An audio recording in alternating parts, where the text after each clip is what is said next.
All right, everybody, welcome back to the DSN Prospect Pod. For these now second time in 3 tries, we are not at full strength, unfortunately, and we find ways for that to happen. Hey, it is what it is. We'll have plenty to talk about regardless Oh, yeah. here. It's a corner episode, man. So corner, obviously, a really important position in the NFL. We started to see the kind of market dictate that a little bit more with free agency, a lot more guys getting out there. It's closer to that 20 million range a year, and even above that with guys getting extensions, not in free agency. Derek Stingley's of the world, the J.C. Horns.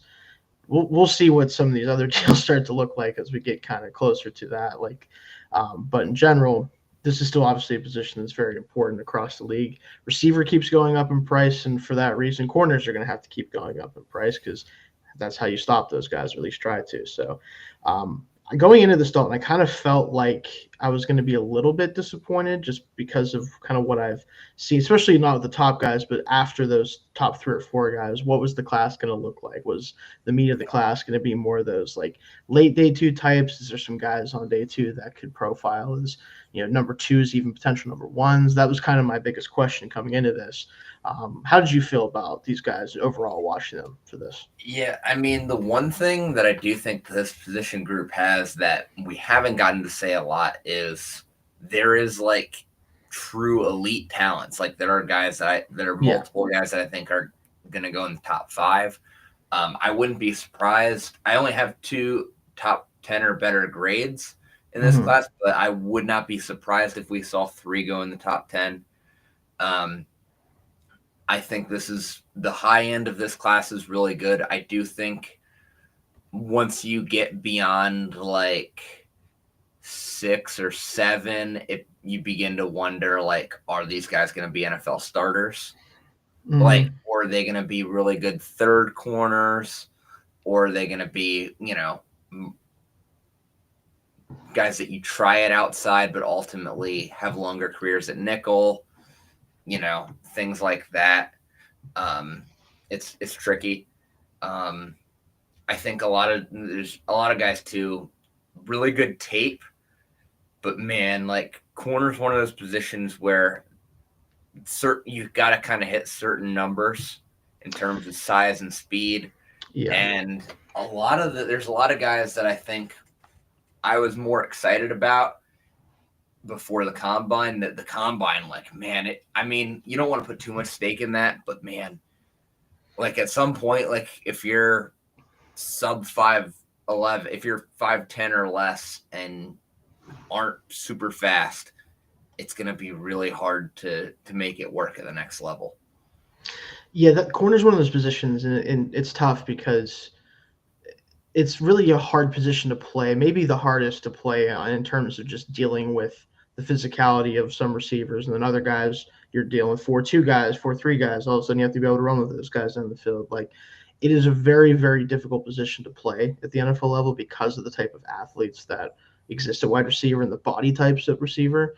So you in turn have to also be typically an elite athlete to just be able to hang with those guys. So when you see a corner that their tape tells you, okay, this is a guy that could be an NFL starter, but then he tests the way some guys do, you're like, or they measure in the way they do, and you're like, okay, well, we don't really see many guys that look like this, that play like this at the next level, succeed with these thresholds, right? And we could talk all day about how much testing should matter versus tape and all this other stuff. I think obviously tape is the ultimate thing that you need to go off of, but at a position like corner, it does matter more than a lot of other positions what the testing numbers look like, and the size, honestly, in some cases too. So, yeah, full agreement on that one, I would say. So, there's a guy, yeah, for example, there's a guy that we'll talk about here in a little bit that I would love to have higher just based off the way he plays, the attitude with which he plays. But I do just have some worries about what his ceiling could potentially be, and maybe more importantly, his floor because of the athletic testing and the thresholds on that guy. So we'll talk about that here in a little bit. But we'll be doing our top tens. We do have a couple honorable mentions we'll talk about first here, just to kind of make sure we talk about them, have a minute to talk about them, and hopefully if we don't drag on too long, which we do have a tendency to do sometimes. We'll say we also might get one of our few final true mock drafts that we do for the first round, going pick by pick with what we would do, but we'll worry about that a little bit later. But Dalton, if you're ready to kick things off, give me one of the guys who barely didn't make your top 10, a guy that maybe you liked a lot but just couldn't find a way to get into that top 10. Yeah, so a guy that I was really excited about, like especially earlier on in the year, and it's kind of fallen down my corner board a little bit and didn't have a great combine. Kobe Bryant, he's my cornerback 11. I really want to like him. I mean, tape's solid. Yeah. But man, like the athleticism, when you're talking about a position where you have to defend the best athletes on the planet on a regular basis, it just becomes really difficult to ignore some of the things with him. And I just don't know if it's going to work at the next level. Yeah, so to give you an idea, he's my 10. So we're right there. Like he made my top 10 because I just love the mentality that he plays with. He is aptly named, I think is the way you can describe it. This guy plays like you would think a guy named Kobe Bryant would play. Exactly. Right. And I think there is a level of that matters, because I think if you aren't going to be an elite athlete, like he is not, if you don't have elite size, the size profile, in terms of length and height is okay, but 180 at the combine, I think he probably plays closer to 170. It's one of those things where you worry about the size profile, but tough as it gets, tackles a lot better than a lot of the guys that are going to be higher up on this list. Not that tackling should be the end all be all corners, but it is nice. If you're going to be a later player, you better be able to still hang out there, and he certainly can.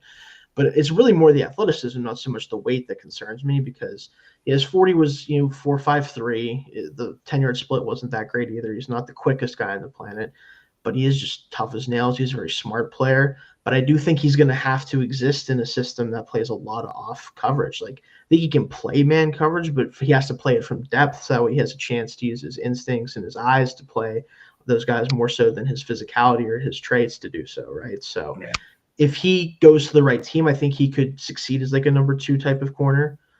But realistically, he's probably going to profile best as like a third outside corner that maybe can play in the nickel a little bit because he is a tackler, a guy that is going to play physical. But realistically, his ceiling especially is what worries me the most. Yeah, I think he's a guy that you take a flyer on like early day 3. I think he's a priority guy on day 3. I think for sure. I think he's a guy that you hope you can find a role for him. Yeah, he's a guy you want on your football team. Yeah, you want this guy. It's just how much of an impact is he going to actually play? Yeah, really comes down to what your plan is for him. Like, if you believe in the talent level and you believe in his like competitiveness, especially, I think you could find a way to get him on the field. But if you take him and expect him to be able to be this like true man cover guy, like I just don't think he's going to be, despite him doing that at Kansas at times. Like, it's just a weird fit, right? It's a weird player, unfortunately, because of his profile. Who else did you have just outside your top 10 that you think is worth talking about here? I think, Parrish, I think really it comes down to, he was my Jacob 12. Parrish here. Yeah, Jacob. Yeah. Also my 12 too. So you go first here since you brought him up. I really think like at some point, like just being 5'10" makes it difficult to be a true, like, especially like I just don't see him as true outside corner at that size. I mean, maybe he can have like, for him to succeed in the NFL, I think the best like comp would be like Amik Robertson, with what he kind of did with the Lions this year, where they kind of made it work. And I think he has similar like tenacity that he plays with that could make it work. But he's just so limited in what he's going to be able to do at the next level. Yeah, he was a guy that I struggle with because I think he is ultimately going to be a nickel. Like, I think he has to play the nickel at the next level, mostly because he actually has the athleticism and speed and everything that you want in an outside corner, just not in an outside corner build, right? Like, I don't think he, unlike some other guys that have thrived as outside corners that are smaller, like a Darius Williams or a DJ Reed or guys like that, I don't think he has the instincts and coverage or the kind of the fluidity in coverage, especially like the ability to stop start as much as I would thought he was going to have, at least for me. I don't know if he's going to thrive in that type of like off man or zone heavy outside scheme personally. I think if you let him use his tenacity inside and kind of be a true like cover slot, that might work the best for him. And I think that would make him a starter in a lot of defense as opposed to a guy who might kind of have to ride the bench as an outside corner if he ends up playing there instead. So he kind of naturally just ends up at 12 for me. Like I think he's probably an overall better player than maybe a couple guys that I'll watch later, and that it might be on this list honestly higher than him, but he just profiles as a nickel ultimately, I think, is what kind of pushes him down. Yeah.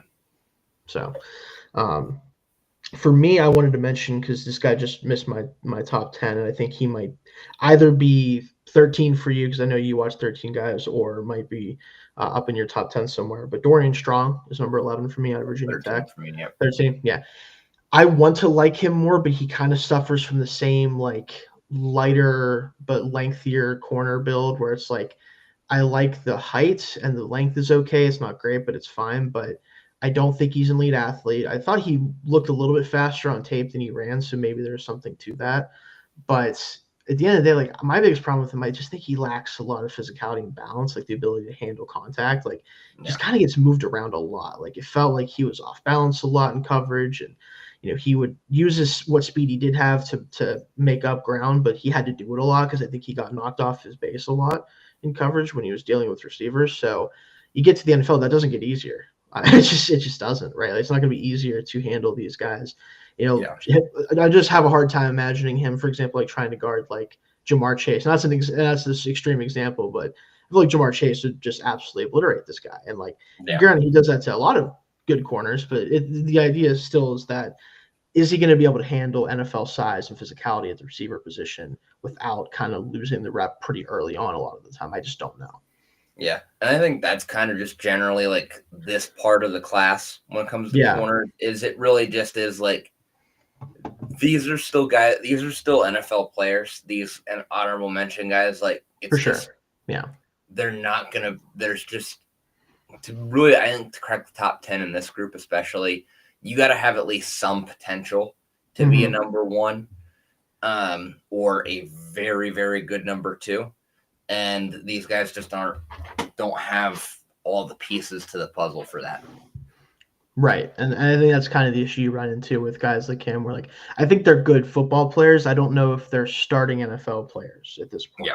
Like that's kind of the divide, I think, between the guys that we have in the honorable mention and maybe the ones that did crack our top 10 or a little bit higher up in the top 10, especially because Kobe made it 10 for me, but he was 11 for you. So same kind of deal there, where like I think there's a tier gap we're going to get to quickly of like now we're talking about starting NFL players most likely, once we get into like eight and above here. So but that's the only other honorable mention that I had. And I know you said he was 13 for you too. So my 10 was, again, Kobe Bryant. So who did you have here at a 10? So my 10 is a guy that I want to like more because me, I love tools. Yes. I love tools and traits. My 10 is Darian Porter. Okay.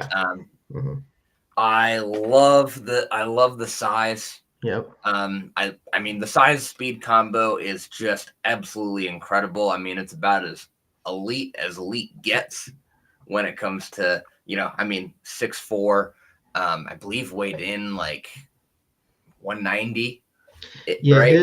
His overall, I wanted to throw it up here. Like, I'll definitely let you talk about him first because you brought him up first. But measured in at the combine at just under 6'3", 195, 33-inch arms, 80-inch wingspan, 4.3 40, 6.7 3 cone. Insane.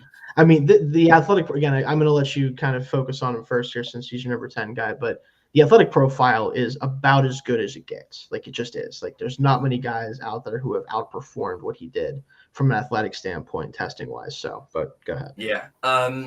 I mean, really good awareness in zone coverage too. Like, and he's got good hips, so there is some like actual like good tape out there too. The issue is there's just not a lot of it, especially in man tape, and also he's 24 already. So it's weird. It's kind of a red flag a little bit that it took this long for him to put it together. And you do still see some rawness, especially like in his hands. Like he just like when he's in man coverage, he just kind of flails. And he's so long it works, but yeah, it's just there's going to be some stuff that he's going to have to work on at the next level. Also, not super strong for his size. Like the play strength wasn't quite what you'd expect for that size. But I mean, there's still so much to like. For me, like he got a late 3rd round grade for him because if you have a pick towards the end of day 2 and you are looking for another corner, I don't see why you wouldn't grab him just because the potential is through the roof. Even at 24, there's still a ton of potential. Yeah, and to speak on that, because before I tell you more what I thought about him and where I have him ranked, I think something to consider with a guy like this, 6-year player, he's at 24 years old. His road was a little bit different than a lot of these guys. He came in as a receiver at Iowa State initially, started at that position, was a special teamer for most of the first couple of years of his career. Then they made the transition to him being a corner, still spent most of his time on special teams the next couple of years. And then finally this season, they got him on the field. And I do think that there is an element of like, yes, it's, the whole idea of like breakout age and stuff like that. Like that's a real thing in some cases. I think in a case like this, it is a little bit more understandable why we're at where we're at with him. Yeah. But I do think he's number 7 for me. I'm just going to start with that. He is a little bit higher for me, mostly because this is the type of corner that I think if you are going to take one on day 2, and you kind of talked about this too, even though you have him at 10, this is the type of profile you bet on. You look at a guy like, for example, Tampa Bay with Zion McCollum this past year. It took him a little bit coming out of, I think it was Sam Houston State, I want to say he came out of, but he had the athletic profile that was very similar to a Darian Porter. And once it clicked, and it did click for him this year, he was one of the better cover corners in the NFL this past season. Like that's what you can potentially get with a guy that has this profile. Now, yes, he's 24. Like you said, it's less likely, I think, that you're going to get that out of a guy like this, opposed to, one that has a few less years of college experience and had a cleaner path to the league. But there's just some plays you see from him that you can't get guys to do stuff like that all the time. Like there's one against Iowa in particular where he kind of ran up to jam a receiver at the line and then realized it was a play action and then backed up and ended up just being able to get in the passing lane and making a ridiculous interception. Like just the kind of interception that you only can make if you're a freak, basically, right? Yeah. And that's the type of stuff you can get out of players like this. And I think when you get into that crop of true like day 2 guys, which he's near the top of, for me, not quite, but near the top of that, I'm going to bet on a guy that has a trace like that, who has shown some good tape, especially in zone, like you said, and trust that if he's given more time and NFL coaching, that he can become a potential number 1, if not a really high-end number 2 outside corner, maybe opposite of a more like technician type of number 1 type of corner. So, yeah, I ended up with him at 7. So that's fair. Yeah. Let's go to number 9 here then, because again, that takes care of 10 for us. I'll start on this one. Maxwell Hairston is my number 9 corner. Oh, wow. I struggle with guys that have his profile a little bit because he's not particularly big. He is a great athlete, obviously. We saw that at the combine, if nothing else, and especially on his tape as well. He showed that type of stuff. And I wanted to pull, especially for a position like this, I wanted to make sure we talk about kind of the combine measurements for these guys. 5'11", 183. So, again, a lighter player, but 5'11", 183 is a little different than some of these guys that are over 6 foot and close to that range. Length isn't good, but it's fine for his size. But 4'2", 40, 1'5", like this is an explosive athlete. But when I was watching this, one of the games I watched was the Georgia game from this past year. Granted, he dealt with injuries this past year, so how much of that might matter here. But with a corner that lacks physicality the way that he does, and a guy that I think is going to get pushed around a lot, I need to see more consistent stickiness and coverage, and I just didn't see that a lot from him. I think he gave up a lot of space for a guy that has the ability to click and close the way he can with his speed.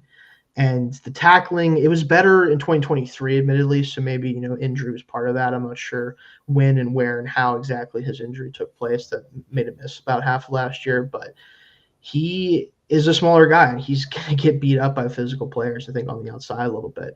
And I don't think he necessarily should move inside or anything like that. That's not necessarily what I'm saying, but I do worry this is a guy that could end up being a flash in the pan type of corner more so than a consistent cover player down to down. He might make some big plays occasionally with that speed, with ball skills, but might be a liability at other times. I kind of view him similarly to how I've felt like Dante Jackson's NFL career kind of was, where big time speed, smaller corner, playmaker at times, but wasn't always healthy and wasn't always consistent in his coverage down to down. Yeah, I mean that's fair. I actually have him at 5 for me. He's my highest rated day 2 guy. And he's a very frustrating player to me actually, because that's kind of where I'm at with him. I was very tempted to have a first round grade on him. Because you mentioned the speed, the play speed is what really it's phenomenal. It's so good, and he does have really good ball skills in terms of his technique's really good. I mean, he is just tough in man coverage, and he also has a great feel for zone too. And like that's the thing, like his ability. Like there was a play that I watched, I forget if it was the Georgia game, but he was dropping into deep thirds. There was like a post and a sideline route, and he was kind of splitting both down the field, fell off the post as soon as he started to break, and then just stepped right into a pick, and it was just beautiful. And there's just so many good plays like that. The issues are, man-to-man, there's a tendency to face guard a little bit, but I mean, he makes it work. He doesn't really take bad penalties with it, at least. The only issue is he can be slow to react when guys do change direction, and he does give up a little separation at times with that. But I do think that's something that you can coach and scheme out of a little bit. You hope so. For him. The thing that really kept me from putting a first round grade on him was the physicality. I mean, it's just not non-factor in the against the run. Just doesn't even really make much of an effort to get involved, which is kind of frustrating. And then the tackling is it's piss poor. He makes some tackles simply because of his strength and his speed. He runs into people at a really high speed. So, yeah, they go down or they go out of bounds at a decent amount, but he's not actually tackling anybody. He's going to struggle to make a lot of tackles, but I think he's going to be an extremely good corner. I think he has potential to be an extremely good cover corner. And I think at worst, he is a very good complementary piece to a corner. So, he'd make a really good part of a duo, if not be your top guy. Yeah, I think his range of outcomes is what kind of gets to me a little bit, because I do agree that he should at the very least be a playmaking corner, a la like a Trevon Diggs or someone like that, where he's going to be inconsistent in coverage, but he will make plays on the football because he's going to get to more footballs than most guys are physically capable of getting to, right? Where it's kind of that thing where it's he might guess wrong sometimes, he might get beat because he gets just out physical on the outside sometimes, and then you lose the route right away. You lose the rep, but there is going to be splash plays with him no matter what. And again, I still kind of ultimately, whether it's Diggs or a Dante Jackson, like I said before, more closer physical profiles, similarity there. But the same idea of a kind of boomer bust number 2 corner is what I think he's going to end up most likely being, if I had to guess. But the physical traits do give him the upside to be more than that. You kind of hope that he can be in your case. So it's an interesting one. I'm curious where he ultimately goes, because I do think he's going to end up on day 2. I do think the lack of physicality and the injury this past year will probably push him down a little bit, which that's an issue we're talking about with a lot of these guys, unfortunately. We'll talk more about that soon. But I do think that he's going to end up being probably picked higher than the 9th corner. Let me put it that way, despite me having him at 9th here. Yeah. Who is your number 9 corner then? So my number 9's Denzel Burke from Ohio State. He's kind of the opposite of a lot of the guys we've talked about. Yeah, Um, that's what I've heard. I didn't get a chance to watch him, but I want to make sure yeah. that you get a chance to say that here. So, I mean, the thing about him is the ceiling's not super high, but the Mhm. floor is very high. And I think that's why he still comes in like with a third round grade from me, is because the technique's really solid. His press punch is good. He communicates really well in zone, and his positioning's good. So I think that will make him like able to function in a lot of different defenses. I think he's a guy that you can drop in somewhere. Like, he might not be a guy that maybe you don't intend for him to start day one and an injury happens. You have no problem with starting him right away Right. because he will at least function within your Mhm. defense. He's not going to make the dumb mistakes. That's the big thing with him, and he's also got a willingness to get up in the box and help out against the run. He'll blitz. I think he can do a lot of different things, which is what I really like about him. The issue is in like one-on-one. If you put him on an island, he's going to have some trouble. Doesn't track the ball super well, and in the open field, he's not going to make a ton of great tackles. He's going to at least, get in there in the box and help, but open field, the tackling is just not great, but he's a corner. So, like, I think that you can live with a little bit. But yeah, I think there's just some limitations there that keep me from having him higher, but I do really like the floor on him. Yeah, he's a guy, again, I haven't watched his tape specifically. I've heard a lot of the same type of stuff from most people that have watched him, though. I think he's one of those guys that is pretty consistently talked about in the like third, fourth round range. It's a guy that he is kind of what he is, and what he is good enough to be a contributor on a defense, but maybe not the ceiling you look for, compared to some of the other guys that we talked about or that we're going to talk about, especially. So, yeah, not much on my end I can report, but I'll see if I agree with Dalton when I do get the chance to watch him in the near future here. Let's move to number 8 here. So, who would be your number 8 guy here? So my number 8 guy, and I was surprised to have him this low with everything I had heard about him, but I have Okay. Azariah Thomas at Okay. number 8.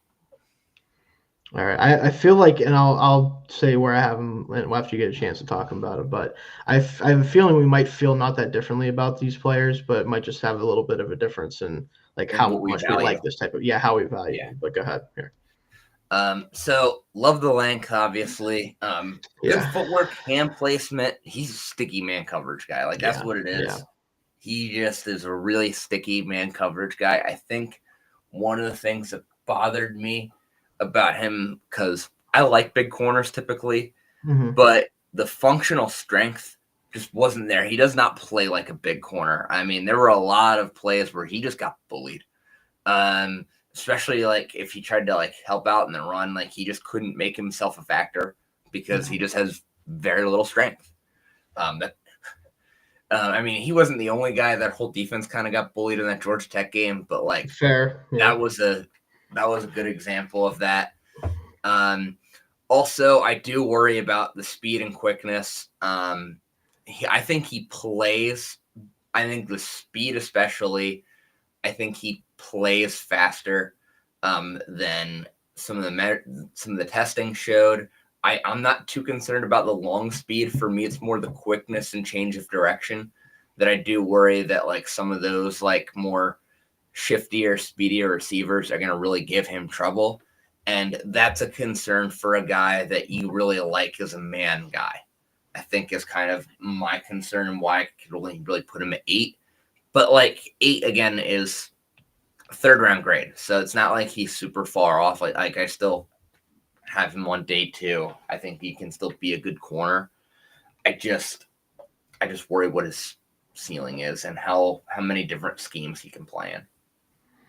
Yeah, so I think for me, I have him at 6, so we're not that far off from each other, but I think that there's going to be a couple teams that have him in their top like 5 corners in this class. And I think the main reason for that, like you said, is the length profile, the size profile, the ability to be sticky in man coverage to affect receivers off the start of the snap. Like he's going to be valued very highly by certain schemes. And one example that I want to throw out here, because this is a little bit higher than you have him projected to go, and I think he's more likely to be a second round pick just from what I've seen. I'm closer to what I value him at too, but Yeah. a team like the Vikings, if they were to trade back from their first round pick into the second round to add more picks, would be a type of player that I think they could really target to be one of their outside guys. You know, they brought back Byron Murphy, they have Mekhi Blackman coming back, like they have guys like that, but he would make a lot of sense as kind of a disruptive corner for them. That's kind of what I ultimately view him as, is if you need somebody to just man guys up and just ask them to do that, he should be a pretty successful player for you. If you want him to fit the run, if you want him to, be very instinctful in zone coverage, if you want him to be able to run across the field with guys and be able to stop start with them, you're probably not going to get what you want from him. So I do think he's one of those very scheme-specific players, but in the right scheme, I think he can return value as like an early day 2 pick. So that's ultimately where I kind of stand with him. So that's fair. So my number 8 guy, and I hate that he's number 8, but I kind of view him almost the same as my number 7 player. I feel a little bit better about where Porter's at than this player is in their development, even though he's a year younger than him. Savone Revel is my number 8 player here. He actually suffers from a very similar problem to Porter's. He just hasn't played a lot of football. Didn't play a ton in his first year at East Carolina, had a really solid 2023, and his 2024 was cut down due to injury very early. So he's played less than 1,000 snaps at the college level. Hasn't just played enough to really, I think, determine how far along he is as a corner at this point. But he jumps off the page, jumps off the screen every single time you watch him, especially compared to the level of talent he's playing against a lot of the time in East Carolina. Like, you want guys who play at that level of competition to stand out, and he certainly does. That is not a problem for Savone Revel whatsoever. He simply he's a different type of athlete than everyone he plays against, which that matters a ton in corner, more so than a lot of other positions. So that's why I still have him up here. But when you watch him, you can kind of tell that he's kind of just athleting out there a lot of the time. Like, he's not really super technically sound to me. I think he's a very physical player and a very good tackler, which is nice for a player that hasn't played a ton of snaps at the college level. But he sometimes plays a little bit out of control. He tends, to me, to kind of give his receivers too much leeway and just not really affect them very much, because he knows he can just catch up to them if they were to break away from him. There's one play in particular that I don't really blame him necessarily for this much, but it is just a funny play that kind of is an exhibit of what I'm talking about. It was, I believe, Old Dominion, where he was going to track with a receiver who was running inside on kind of like a post, or I think it may have been a crossing route. And there's a player, one of his defenders was in the way, and instead of like trying to navigate around him, he just absolutely blew him the fuck up. It was very funny.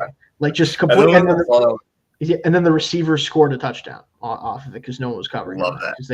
And I'm like, I don't know if it necessarily was his fault or anything like that or what was going on, but it was just a very funny play to see happen, right? So that's kind of an example, though, of like the field awareness, all that stuff has a ways to go.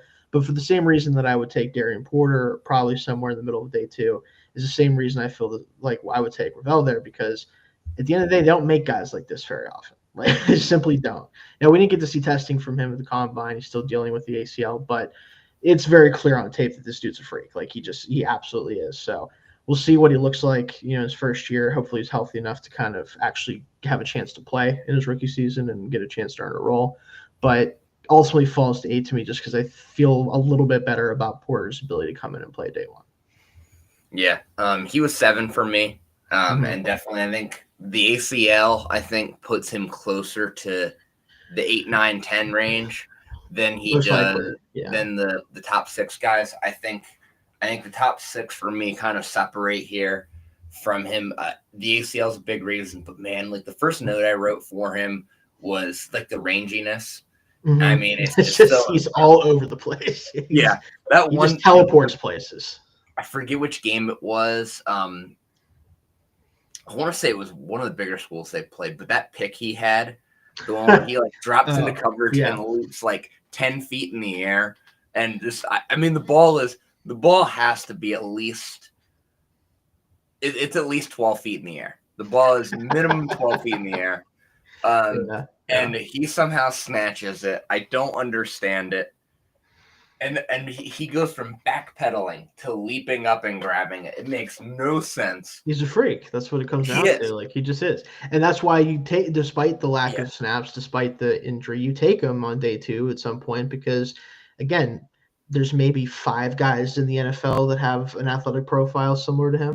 And they're just, and that might be generous, honestly. So. And the skill set, I think, transitions to man or zone. He can get in the box and help out too. Like, one of the things I wrote for him, too, like the way the physical tools are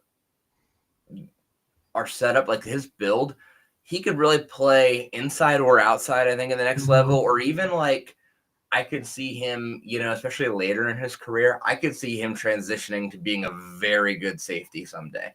Like later down the road for him, like I could see that he could be a freaky safety. I think he's going to be just a really good defensive back at some point. Like, but there's just some concerns, especially, I mean, an ACL injury is a tough one for him, especially because athleticism is such a big part of his game. You have to hope he can come back fully healthy, basically. That's it's a good likelihood because of the way ACLs are nowadays. So it's not the biggest concern in the world, but it is just, this is a player who's 23 years old already. You're going to be 23, who hasn't played a lot of college football and has mostly gotten by on his athleticism.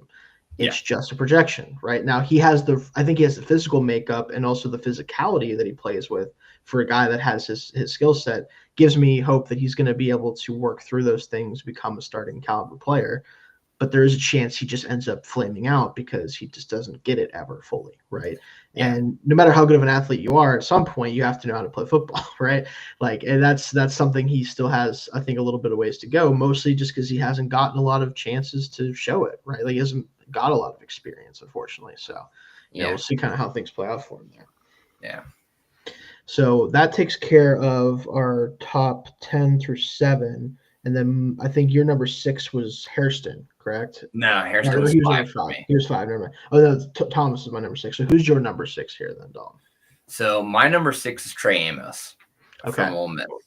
And he's number 5 for me, so we're right on the same. I think honestly Hairston, and I probably have a similar grade on Amos that you do. Hairston is just kind of flipped in that way. So. I mean, my grades on Hairston and Amos were actually the same.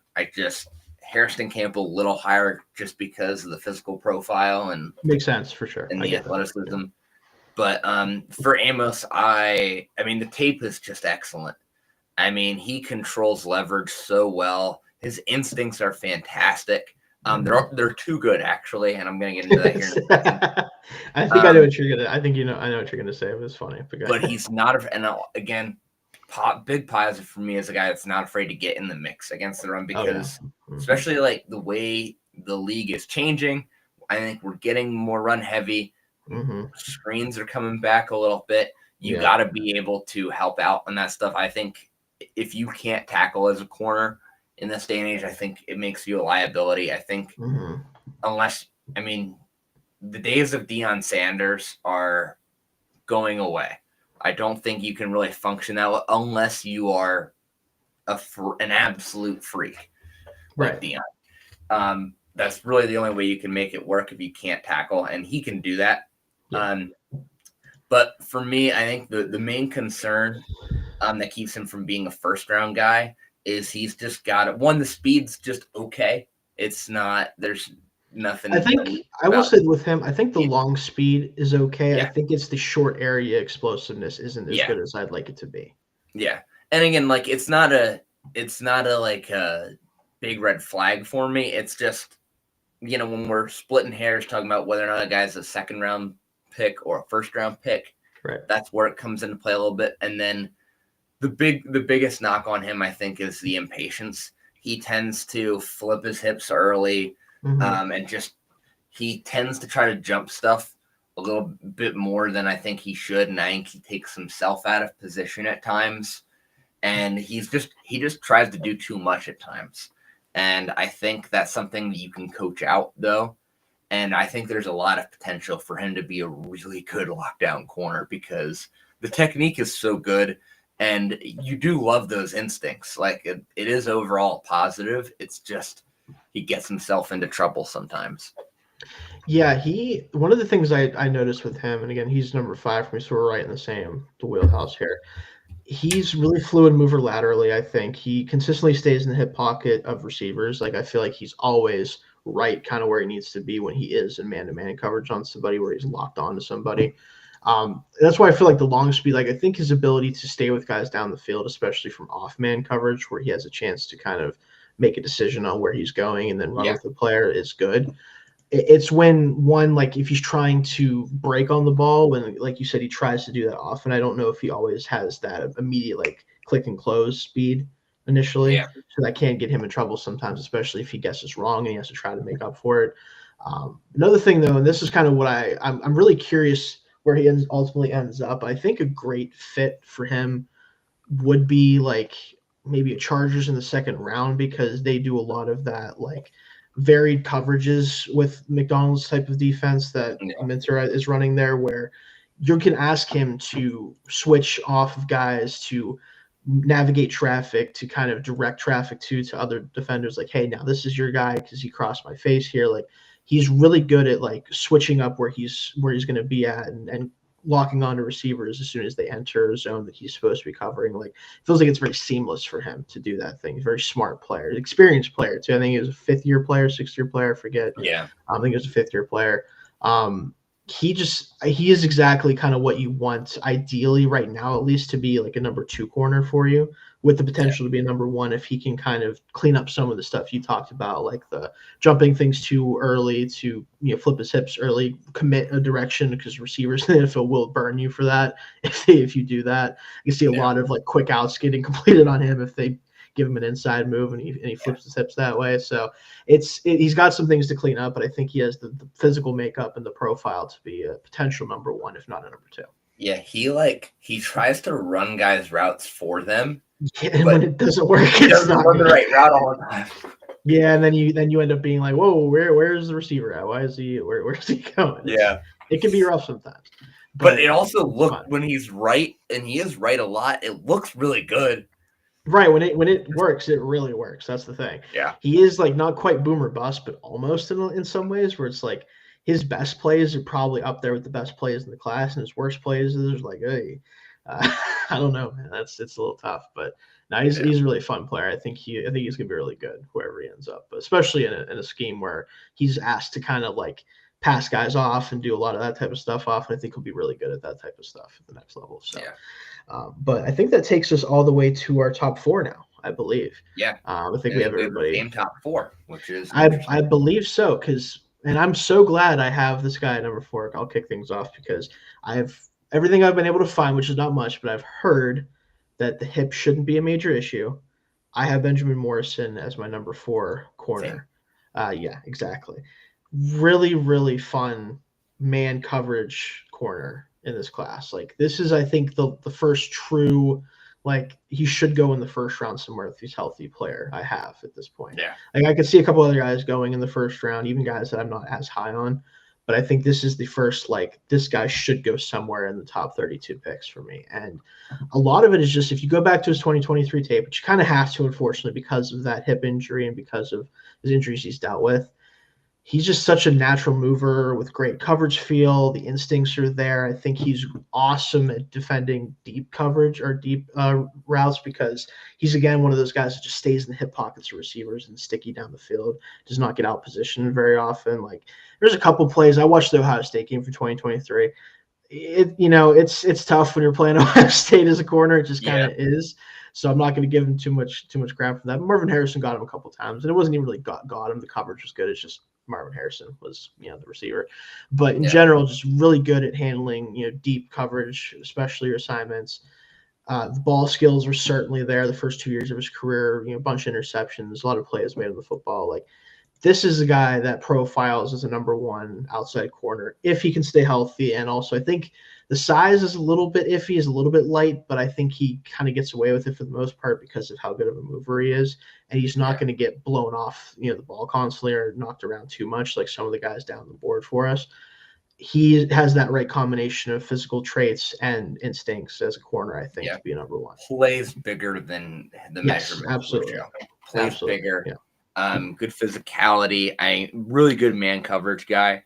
Mhm. And I think a lot like you said, the stickiness, the way he stays in the hip pocket kind of makes up for the fact that you know, the athleticism is, it's good enough, especially with Yeah. the way everything else is, with how technically sound he Yeah. is. I think he's more fluid than explosive is the best way to describe it. Yeah. For people who, because I think people sometimes get caught up in like athletic testing and athletic measurements versus like how smooth a player is. Like you can be technically a little bit less athletic and less explosive than another player, but if you're a lot more fluid of a mover than them, you can kind of make up for a lot of those deficiencies because you can get into an athletic position quicker. You can stay in phase better. That's kind of where I view him as opposed to an explosive athlete.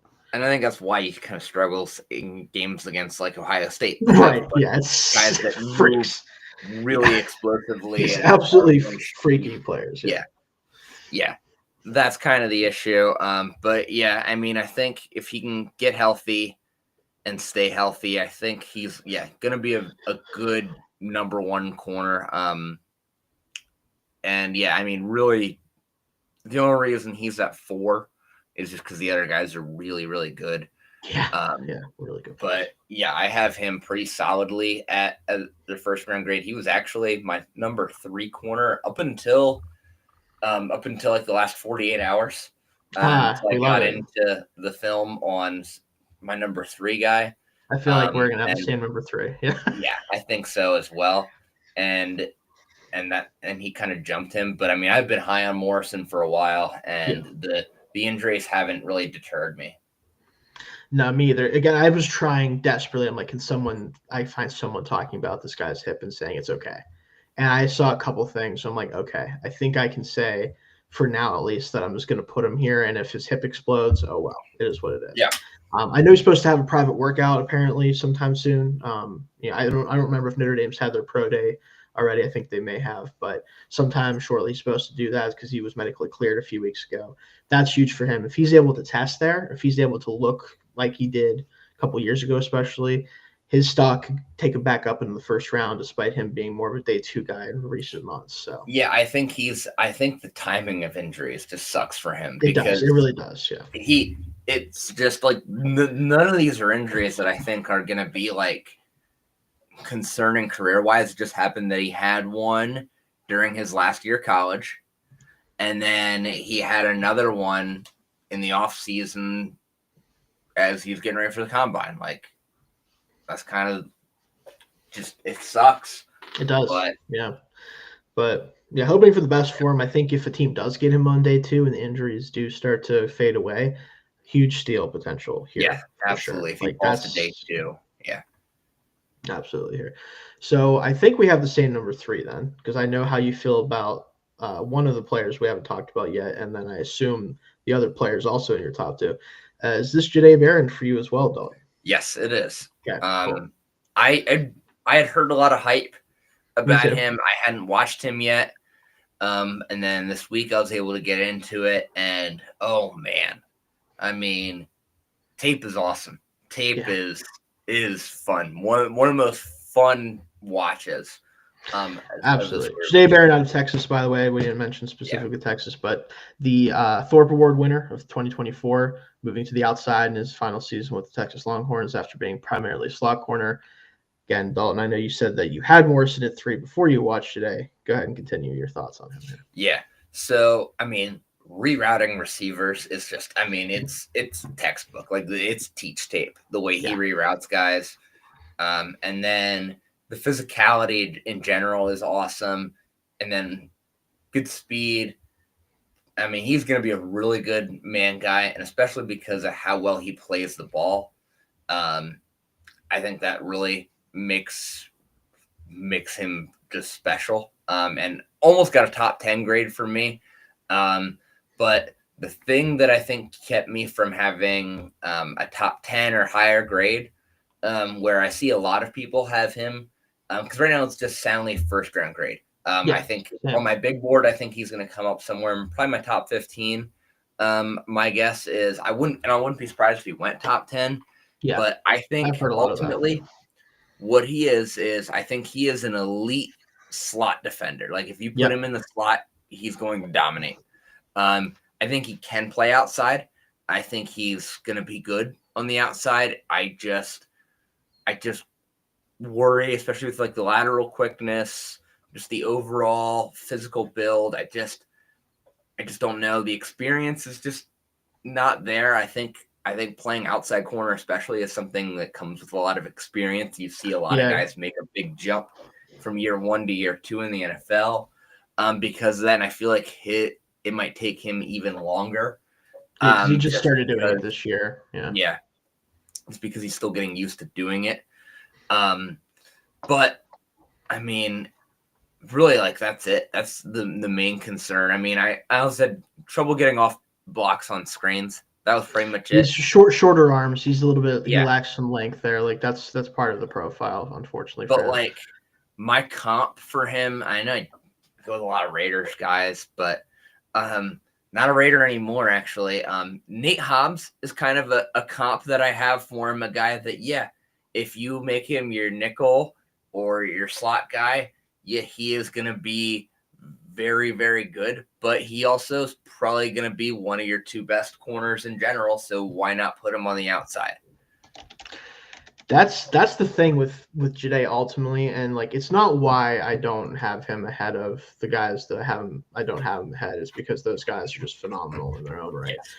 But I think with him, the biggest problem in terms of just figuring out like what to do with him is that he's so good at so many things that I don't know necessarily where I want him to play. And I think it does matter, obviously, a lot who drafts him, where they want to play him. But I think you could legitimately make the argument that he is the best nickel defender, obviously, in the class, especially like guys that play purely nickel. He's one of the best like off-man zone outside corners in the class to me. And he also could probably be a top 3 safety in this class if he wanted to be, realistically. He has a skill set that's really hard to pin down in terms of the best role for him, that where he ends up going in the draft will determine kind of, I think, his ceiling and on where ultimately he plays. I still want him to be a nickel, ultimately, not because he can't play outside, like you said, because I think in certain schemes he could be really valuable as that like crashing downhill, like jumping underneath routes, making physical tackles and plays in the run game as an outside corner. But in the nickel, it feels like all of his best strengths will be highlighted the most as a nickel defender. And we are beyond, at this point, at least for me, and I don't know how the NFL feels, but at this point, I am done worrying about if a dude is a nickel or not at this point. There's too many great nickel defenders in the league right now who don't get drafted high enough because they're viewed as nickels. And this guy is admittedly much more of, Barron's much more of a true outside corner that can play a nickel versus a guy that has to play nickel. But still, like, I don't care if he's playing in the nickel 100% of his snaps. He is a top 15 player to me. And I think he should go somewhere in that top 15 range at this point. That's kind of where I'm at with it. He's a football player through and through. And I think at corner especially, you don't see that often. And that's something that draws, I think, a lot of people to him and why you see guys put them in their top 10, because they just don't see guys like this come around very often. So and I think that's why I think he is a guy that I think 5-10 years ago might have fallen to day 2. Yeah, for sure. And absolutely would have. And now I think we're realizing that. Like, for example, I mean, a great example of just how it's happened in the last few years. I think Nate Hobbs is a great example because he's a guy that did fall to day 2 and just got paid in free agency. Yeah. And he has outside-inside versatility, too. He played outside with the Raiders. That's kind of, And I think now the league's going to realize they're looking at guys like Barron. They're like, this guy's a really good football player, really good defensive back. He's gonna do something, and it's gonna be awesome. I think a lot of teams are still kicking themselves over the Brian Branch situation, which is not even the same thing, because Branch is a true like nickel safety type versus a nickel corner type like Jade is. But the same principle of like everyone who watched that class was like, he's one of the 15 to 20 best players in the class pretty comfortably, but he goes in the 40s because teams are like, it's a nickel defender. Base doesn't exist anymore, guys. I'm sorry. Even with the run game coming back, you're not playing base defense anywhere close to 50% of You're the not time. putting more than 2 linebackers on the field. Like It's you just just really aren't can't. anymore.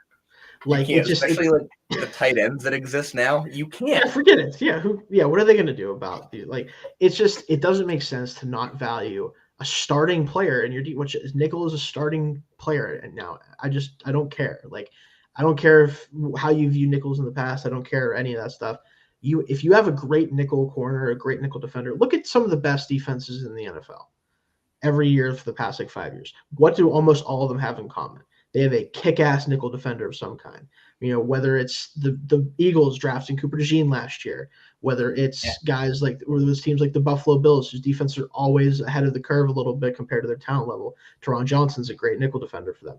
Like these guys just make huge impacts because they're cover players who also play close to the line. They can make more impact because of that. It just makes too much sense to me to not draft these guys high. But I think that's our spiel about Barron. I think most people seem to be on board with that. Yeah. Luckily, we're not going to have a repeat of the Branch thing or some other guys. So luckily, I think he's going to get his flowers as far as where he gets drafted. But now this is the big thing here. This is going to be the difference between us here. And I have a feeling that nothing has probably changed for you personally based on this. So I have a feeling my number 2 corner is your number 1 corner, that being Will Johnson out of Michigan. Is that the case? That is the case. Okay. And to be clear, I would draft. Yeah. To be clear, I would draft Travis Hunter before Will Johnson. Of course. Like my overall player grade on Hunter's top 3, but as a corner, it's only top 10. Right. So there's a difference there. And I knew that was probably the case. So I just want to preface that. He does not have Travis below Will Johnson in this draft, just as purely a corner for anyone watching. Yeah. Do not yell at Dalton in the comments /DMs. Do not do that. But I am curious because he ultimately comes as my number 2 corner, and I have a different opinion of him than I thought I would. Not in the sense that I think it's deserving that he's being mocked lower than the top 10, as he's been consistently mocked the past couple of months, but in terms of what role I think is best for him in the NFL. But I want to give you the opportunity to talk about him first because he is your number 2 corner here. Or number 1 corner here, sorry. Yeah, he's my number 1. I mean, this is the prototype. You want to build a shutdown NFL corner in a lab. This is it. I mean, the size, speed, like it's all there. And then the physicality is awesome. And I think like that's something I'm just a sucker for. When it comes to corners. I mean, yeah, I'm a Raiders fan. I think the best corner of all time is not Deion Sanders. I think it's Charles Woodson. And it really comes down to the physicality. And I just love a corner that if you let him break on the ball, even if you catch it, you are going to get obliterated. And I just love that type of physical punishing corner.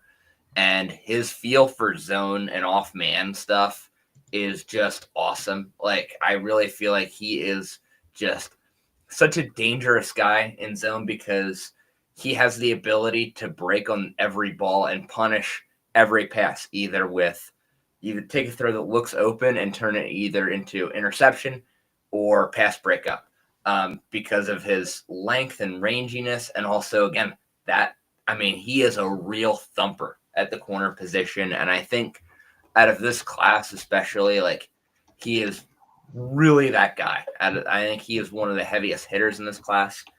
With that, though, does come some injury concerns.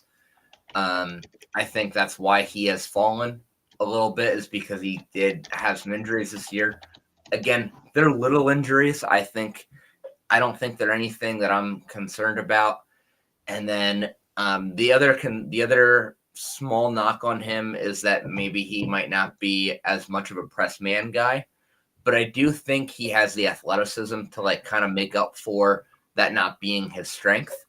I think because he's such a big athletic guy, I don't think he's ever going to get torched in press coverage. I just think that, some guys might be able to win leverage on him and beat him on the release at times if you make him play press man coverage. But I mean, if you're going to make this guy play press man, if you're getting a guy and you're going to make him play press man coverage most snaps, he's probably not the guy you wanted to take. You'd rather Hunter's your number one guy in that case. Really what it comes down to him versus Hunter, and we'll get into Hunter more in a little bit. What had me put him higher, though, was simply I think Johnson can play man better than I think Hunter can play zone. And that's really what it comes down to. It's splitting hairs a little bit. And we'll get into Hunter a little later. I'll let you talk about Johnson. What do you think? So that's kind of the thing. And I think the last point you mentioned about the press man stuff is where I was surprised, because I had not, believe it or not, watched Will Johnson one single bit in terms of on film prior to this week. I hadn't. And it was for a combination of I didn't really watch anything on him last year because I knew he was going to be coming out this year, and I wanted to watch this season's tape. And then his season got cut short, obviously, so there's an element of that played into it. And he kind of just fell by the wayside because other guys were playing, right? That's just kind of what happened with him. Yeah. Now, so I kind of felt, just based on the build, what I'd heard about him, that this was going to be more of that press man type of corner going into a little bit. And then I watched him and I'm like, oh, so this is not at all what this is about. This guy is just an absolute menace coming downhill on receivers and breaking on the ball and making ridiculous plays. And I will say the play that I think of the most, because it's just absolutely diabolical, is the USC interception for a touchdown this year. It's that's the type of thing. What my comp for him is Trayvon Diggs without the coverage and consistency. He makes all the same types of plays in the football, but he doesn't get obliterated half the other time when he's in coverage. He's the ideal of the two, right? You want a guy who can make plays with the football, but doesn't get you destroyed on the back end occasionally because he gives up stupid plays that don't need to be given up. He kind of toes that line in the sense that when he's in off man, he's reading the quarterback's eyes. He's able to make plays right before the receiver thinks he's going to be able to get the ball. He's all of a sudden on him. The hits that you said he can bring. I do worry about the physicality kind of becoming an issue more so than a strength for him at the next level, like you said, because of the injury history. Hopefully he can kind of not tone it down per se, but be safer with himself a little bit, preserve his body a little bit to be more of a true cover guy. But he does have the whole package. I think the speed is but definitely good enough, because I think part of the problem is people have been trying to say it seems they don't know if he's a great athlete. It's to me, there's a difference between a 4.3 guy and a 4.4 guy, but the 4.4 guy is still real fast. I think he would be a 4.4 guy, and that's plenty good enough for the play style that he has, right? Yeah. That's what I think the problem is he's not a 4.6 guy. What are we talking about? What do you mean the speeds that even a 4.5 guy is not it's not great, but it's still not completely useless. To me on tape, he's a 4.4 guy, which is more than enough, right? Yeah. And that's the thing that confused me watching him. I'm I'm waiting for the speed to be a major issue. And sometimes guys are able to run away from him a little bit, but is it really are you really that where he's going to get torched every play or something? What's the point of this conversation? Yeah, if you have a fast guy with a really good release,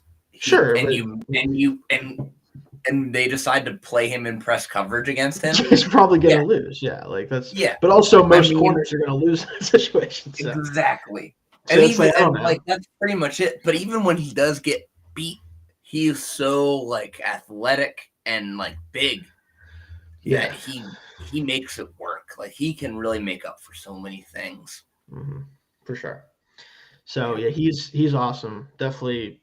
He definitely should go in the top 10, to my opinion, or at least around that. I would start at 5, honestly, with the Jaguars. I think that would make a ton of sense, especially because you and I are not as high on Mason Graham, who's the popular pick there at 5.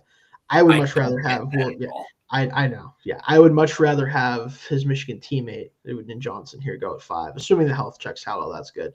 Yeah. Over a guy like him, because I think that there's a much higher chance that he reaches that top 10 players position level than Graham is able to do. So that's kind of where I'm at with that. But let's take some time to talk about Travis Hunter. We've talked a lot about Travis Hunter before on our wide receiver show. He was my number 2 receiver. I forget where you had him in receiver rankings, but he was 6 for me. Which fair. And I mean, yeah.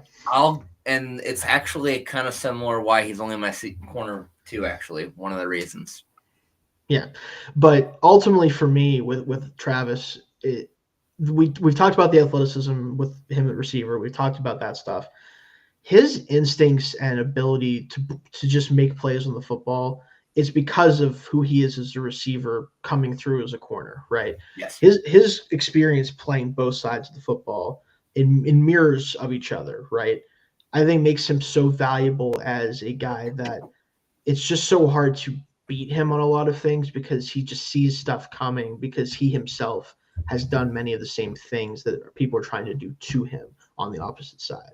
And I think that's something that isn't talked about a lot when you talk about him of like because he plays mirroring positions, what that does for him on one hand with the corner, it's instincts and ball skills. And on receiver, the athleticism shines through and the ability to be very physical for a guy that is a wiry build a little bit, right? Like all of that comes through in different ways for different strengths on both sides of the football for me. And you just guys like this just don't exist literally pretty much ever. Like this is just a very rare athlete. And I do agree that like Will Johnson is probably a better overall technician, especially as a corner, and it has more things he can do right now in coverage than Hunter can. But there are plays that Travis Hunter can make that I really believe no other corner that's come through the draft ever has been able to make. And it's because of the ball skills that he has and the ability to use that receiver background that he has, as well as the corner background, to kind of make special plays that just you don't really get to see very often, if ever. Yeah, his ball skills are incredible. And I mean, like, that's what makes him so dangerous, and like why you saw pretty much by the end of college, like teams just really didn't want to throw at him they're just like, anymore. why would we do this? Like, Yeah, what's the point of this? It's not a 50-50 ball with him. It is an 80-20 at best. Yeah. Unless you're like Iomanor. That's The pretty one much game, it. yeah, that one game is pretty much, that's about it in terms of That's like pretty much the only guy that's been able to outmuscle him for the football at times. Yeah. He is just incredible with his ball skills, and he's also very technically sound in man coverage. Like, he is the best man corner, I think, in this class. I think purely in man coverage, I think he's number one. I do worry about him in zone a little bit and in some off-man schemes simply because, and you see this on a lot of slants too with him, that first step is sometimes not the best for him. He's just a little slow on breaking on stuff. And I think if you have a quick receiver that changes direction really nicely, you can get some separation. Problem is you better hit that throw right away because if you get a chance to recover, you're fucked. He's going to make a play on it, and you're going to be lucky if the ball hits the ground. He just gives quarterbacks such a low margin for error. Yes. Throwing the football near him. And I think that's the problem with a guy like him and why I think I ultimately value him a little bit over Will Johnson is he's a true deterrent at corner. That's like, fair. Johnson is as well in a lot of ways, but like if you have the ball skills that Travis Hunter has, as a quarterback, I'm simply trying to find ways not to throw you the football because I don't want the ball to go the other way. I really, because that's how of all the ways you can ruin a game, taking the football away from the offense is obviously the number one way to do that. And no, there isn't many guys who have higher potential to do that than Travis Hunter does. If anyone ever has, just ball skills alone. And yes, there's a chance that depending on where he goes and what he's asked to do, that he isn't going to be the most consistent, down to down coverage player. It's not going to be so bad that he's not a solid starter in that way. And then on top of that, he's going to give you a lot of ball production, obviously. Yeah. So the floor on him is so high as a corner for that reason that it's really hard to believe that he won't be a really, really good one, if not one of the best ones. And then, by the way, depending on who drafts him, he might go catch 20, 30 balls for fun. That's the kind of player we're talking about. It's really hard to overstate how much of a freak this guy is at the end of that's why he's the best player in the class overall. Simply because, especially what are the two most important parts of the game? Third down and red zone. And he is going to be a nightmare on both sides of the field. On both sides of the ball. On third down and in the red zone, he is going to be a problem. And you can't really put a price on that. No. I mean, first overall pick is the price I'd put on it, but obviously that's something that we'll be talking about here in a little bit because if you're up for it, Dalton, we can, just the two of us, go pick for pick on our second to last, what should be our second to last, full first round, what we would do mock draft. Now that we're Why getting not? close to watching all, right? Yeah, why not? Yeah. Now that we're getting close to watching all the players that we're going to watch for this class, next week we have our last not positional ranking, sorry, our last divisional mock draft that we have for the class. Then we'll have safeties the week after to finish things out before the draft actually kicks off then. So we're almost through all the players we're going to watch. I still have some guys I need to go back on other positions we haven't watched. Speaking of which, one guy I was watching when I was watching, I want to say it was, I can't remember if it was Dorian Strong's game against Miami or a different corner's game against Miami. I was watching Damian Martinez. I found myself watching Damian Martinez a decent amount because I didn't watch him for the running back episode. And he has a weird kind of Le'Veon Bell thing going on the field where like he has a lot of patience behind the line. And I'm like, I haven't seen many guys do that. Which honestly, if you're getting compared to Le'Veon Bell in any way on the field, great. At the family gatherings, not so much. Just throwing that out there. We don't want to be compared to him in any other way. But we'll leave that one alone. But anyway, if you like patience, yes. If you like patient backs, the guy that jumped out at me for, and we talked about him obviously earlier. We're talking about running backs, but the guy that I really liked was Devin Neal. Oh yeah, very very much so. Well, he has to because he's got to wait for a hole because he can't run away from guys, but he'll run through them and around them. But hey, he'll still be good, man. I'll tell you that much. He'll find a way. If you have a good offensive line, he's going to average 4 yards a carry minimum. Yeah, that's the floor. You know, that's I love Devin Neal, so I'm all for that.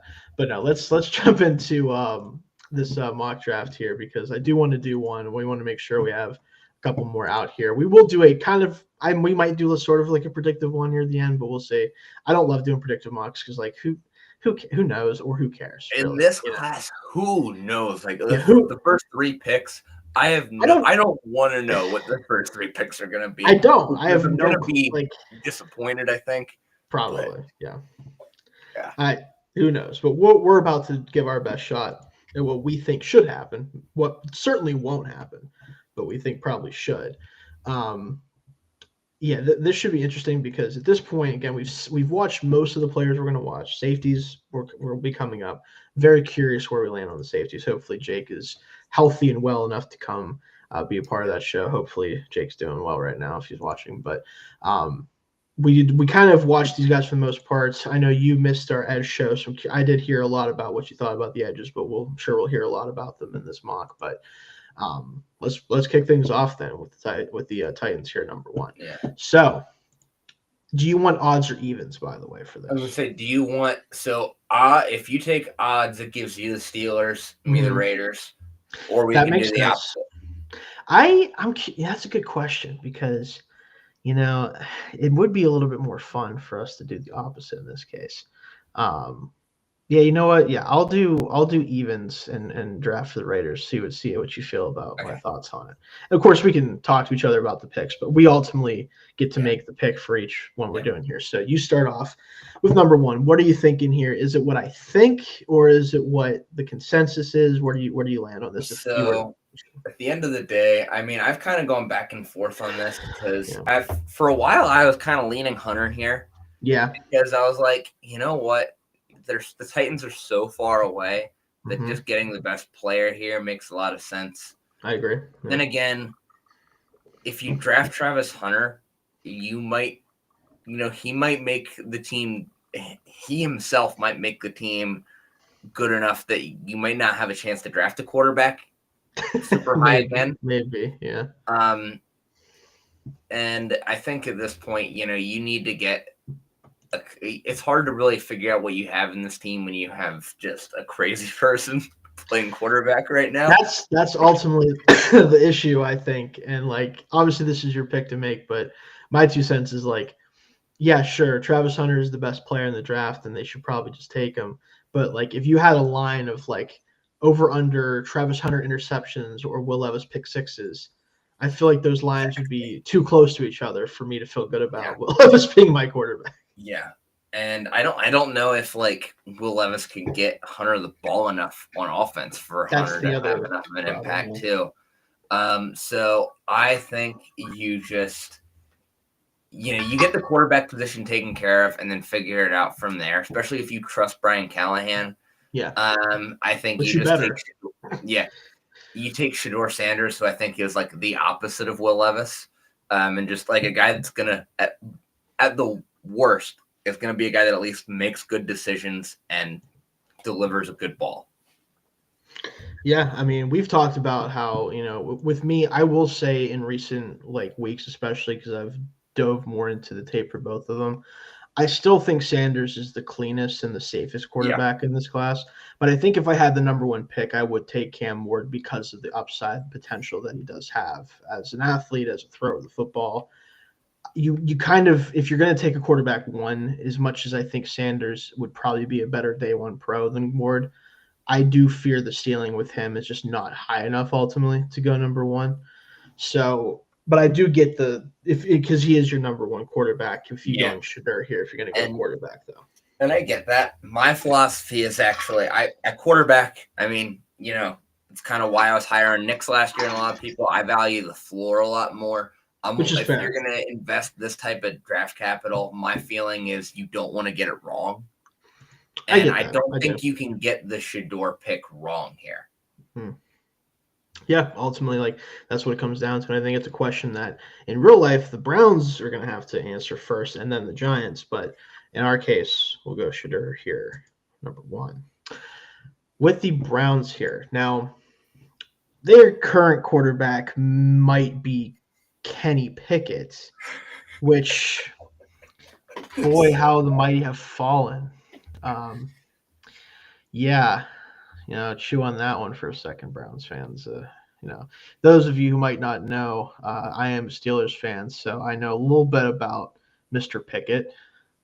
And if I was the Browns, I certainly wouldn't want him to be my starting quarterback this year. However, I fear that if I was in the Browns situation, I fear that if I draft Cam Ward, I may destroy him before he ever gets good. It's kind of my ultimate concern with this team.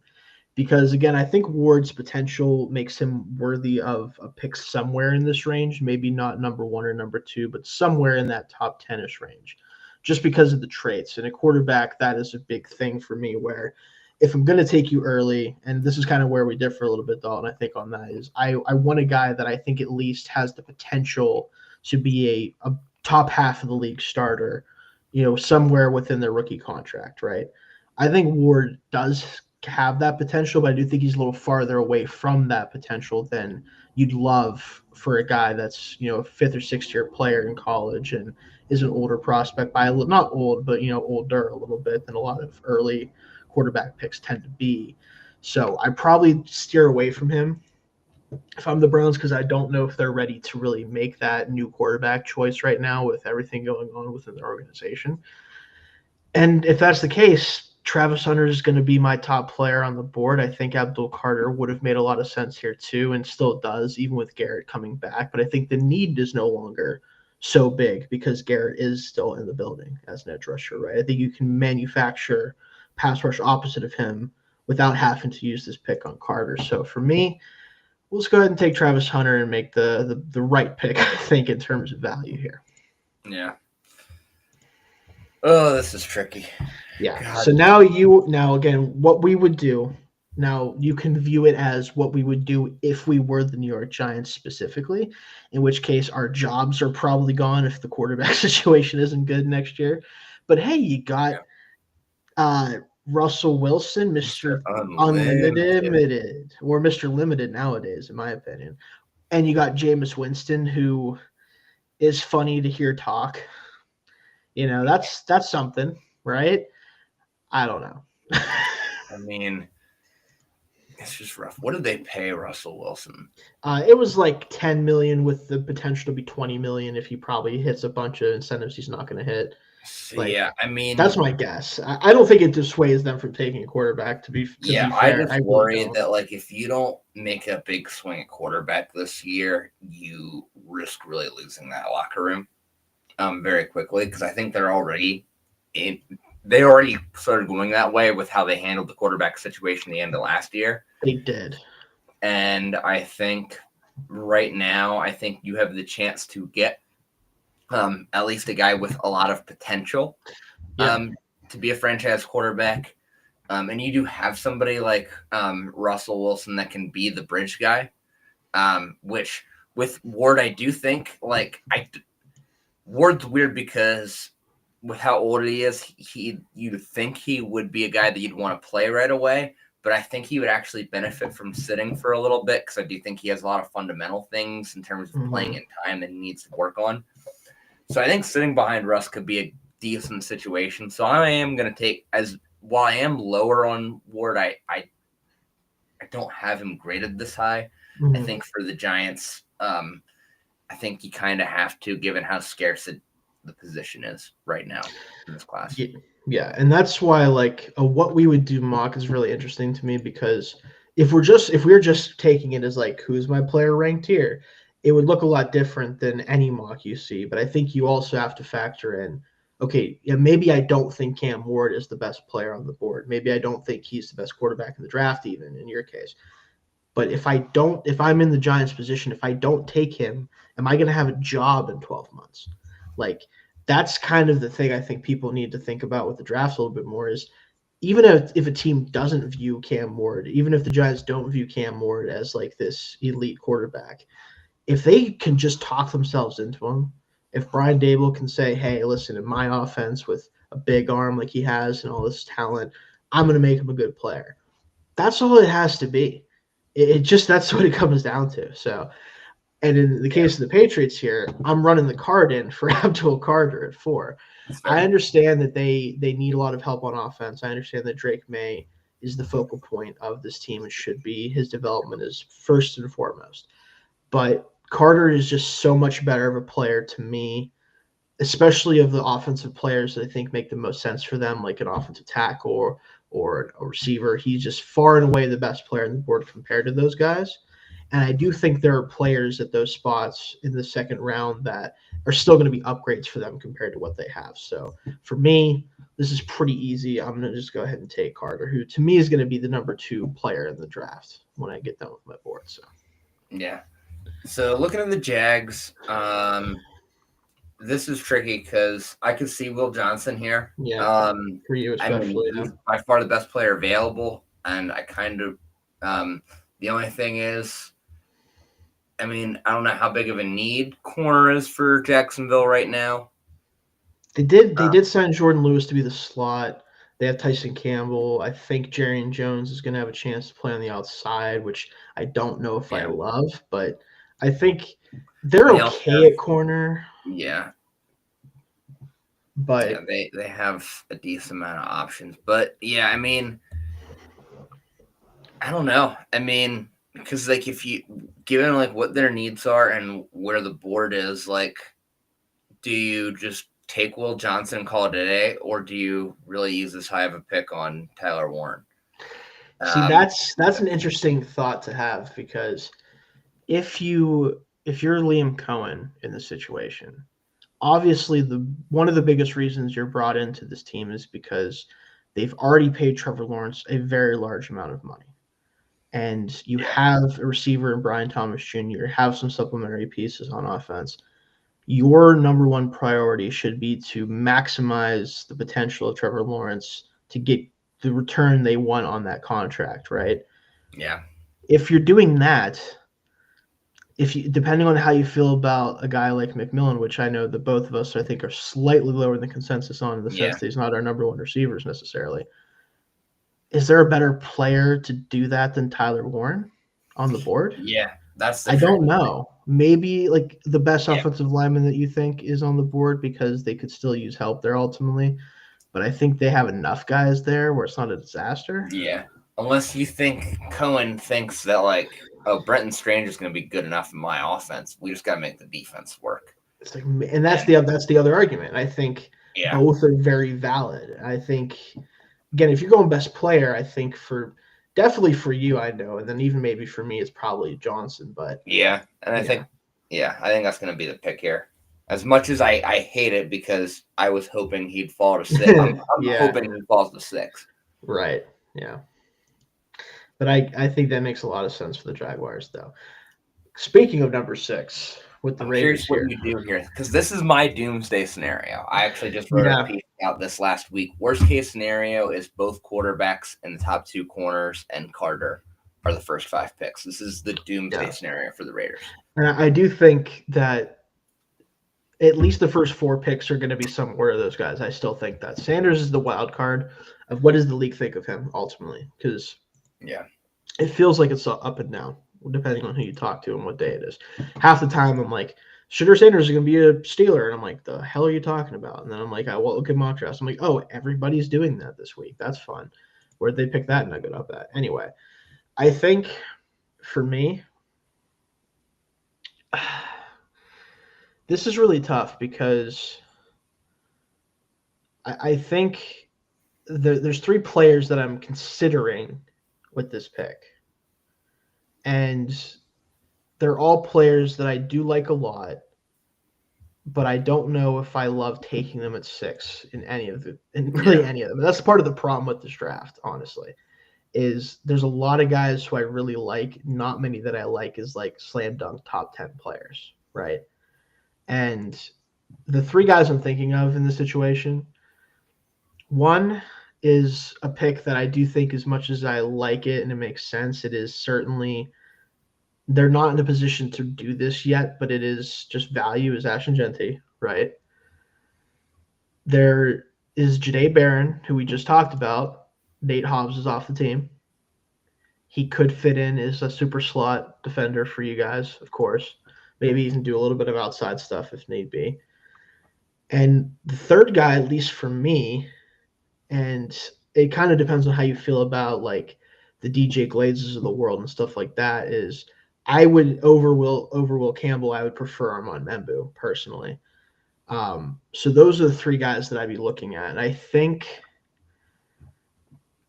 because of the fact that I just don't see this as a team that's ready to take a running back because they just put this team together. I think they need to see what it looks like before they do that type of thing. I'm leaning Jahdae Barron, and I'm wondering what your thoughts are with this at this point. Interesting. I never thought about Barron here before today, honestly. Yeah. It feels a little rich for him. Again, I agree. Given what the rest of the secondary looks like too, because they did add some decent pieces on the secondary in free agency. And I think there's some guys that are going to fall to the second round that I think would give better value. Mm-hmm. For me, there's 3 options here. And I think the ultra conservative pick is Will Campbell because I think you plug him somewhere on the offensive line and your offensive line gets significantly better, whoever's running the football. The aggressive pick is Genty, and you hope the offensive line you built is good enough that Genty can make a lot of plays. And then the chaos option is you decide Brock Bowers is a wide receiver and we draft Tyler Warren here. Yep. And you have what you thought you were going to have with Michael Mayer and Brock Bowers, and you just instead have the most insane version of that possible, and you create problems at least, but it's chaos. To be clear, that's the chaos option. For sure.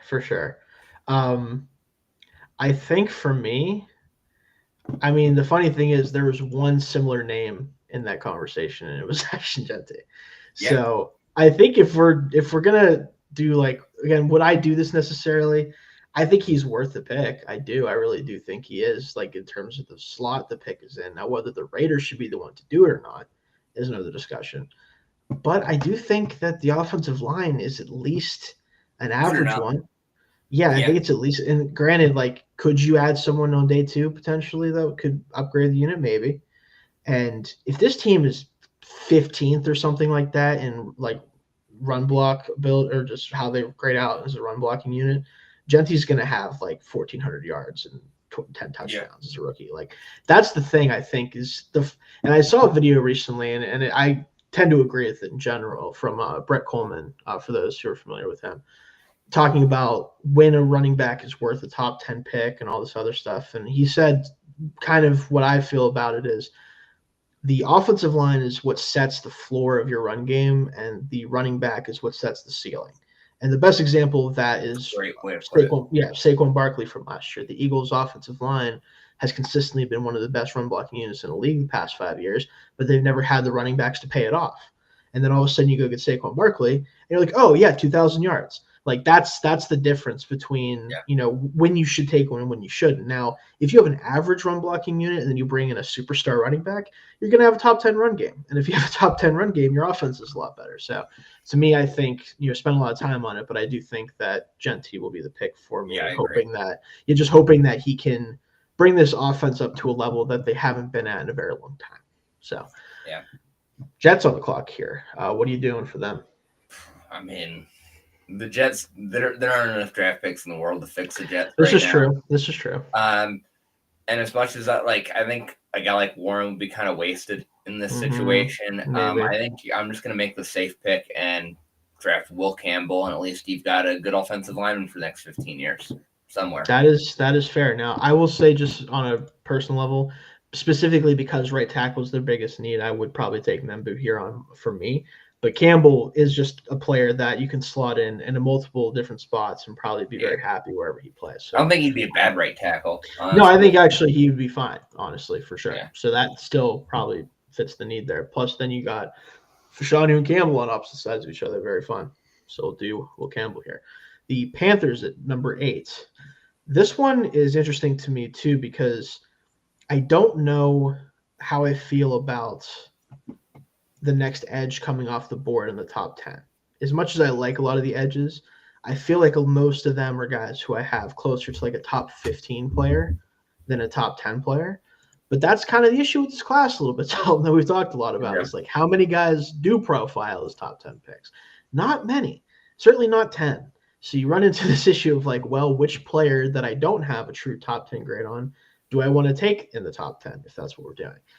And to me, it kind of – I'm in between taking just the best edge in the class left for me, which for me personally is James Pierce. I think he has the best combination of speed and ability to win the edge and quick wins and affecting quarterback quickly. And I think especially for a Panthers team that no longer has Brian Burns, who I think is a pretty similar player to him, could make a lot of sense for sure. Yeah. Or do I take a really high floor player that can make a lot of headway on defense as well, like a Jahdae Barron potentially? They have JC Horn out there they've paid. I think they maybe brought in some defensive back help, but I can't recall if they did in free agency, but nothing serious. I know that much. That could help make that secondary legitimately good. Obviously they brought in Merrick, a good safety too. But specifically a corner could make a really good secondary quickly. I've heard Jahan Campbell's name this high before. I'm not quite willing to do that, linebacker, but still, I get that. I think for me, I want to switch it up a little bit because I never have him going here when I do anything like this with mocks. I think I'm gonna take Jahdae Barron and try to make that secondary legitimately a strength very quickly after just a disastrous year for the Panthers on defense last year. I like that. Yeah. So here at 9. This is tricky because there's a lot of. They have a lot of needs right now, I think.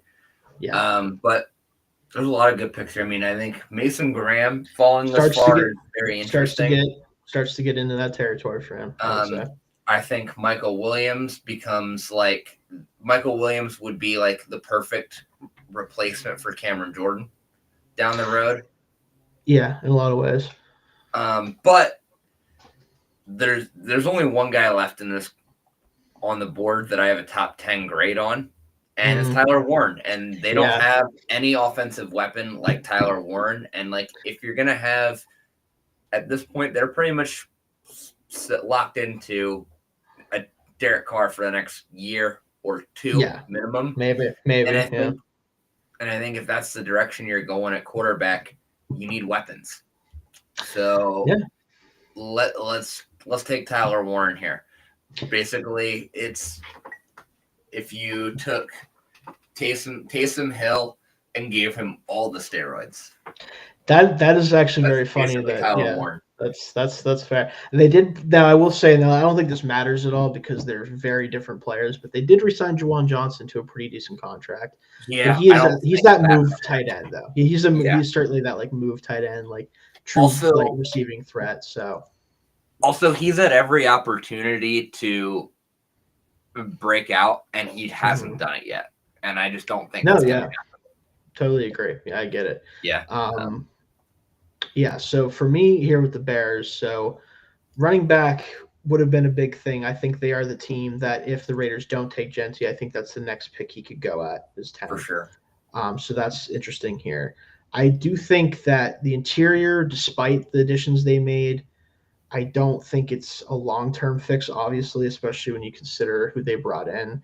Like Dio is a young player, but Odiengbo specifically, but he is more that inside-out type of player. Like I think he's a big edge on rundowns and more of an interior rusher on pass downs. So he's not a full-time interior player. Grady Jarrett is certainly well beyond his prime, but still probably a useful player, but for how long?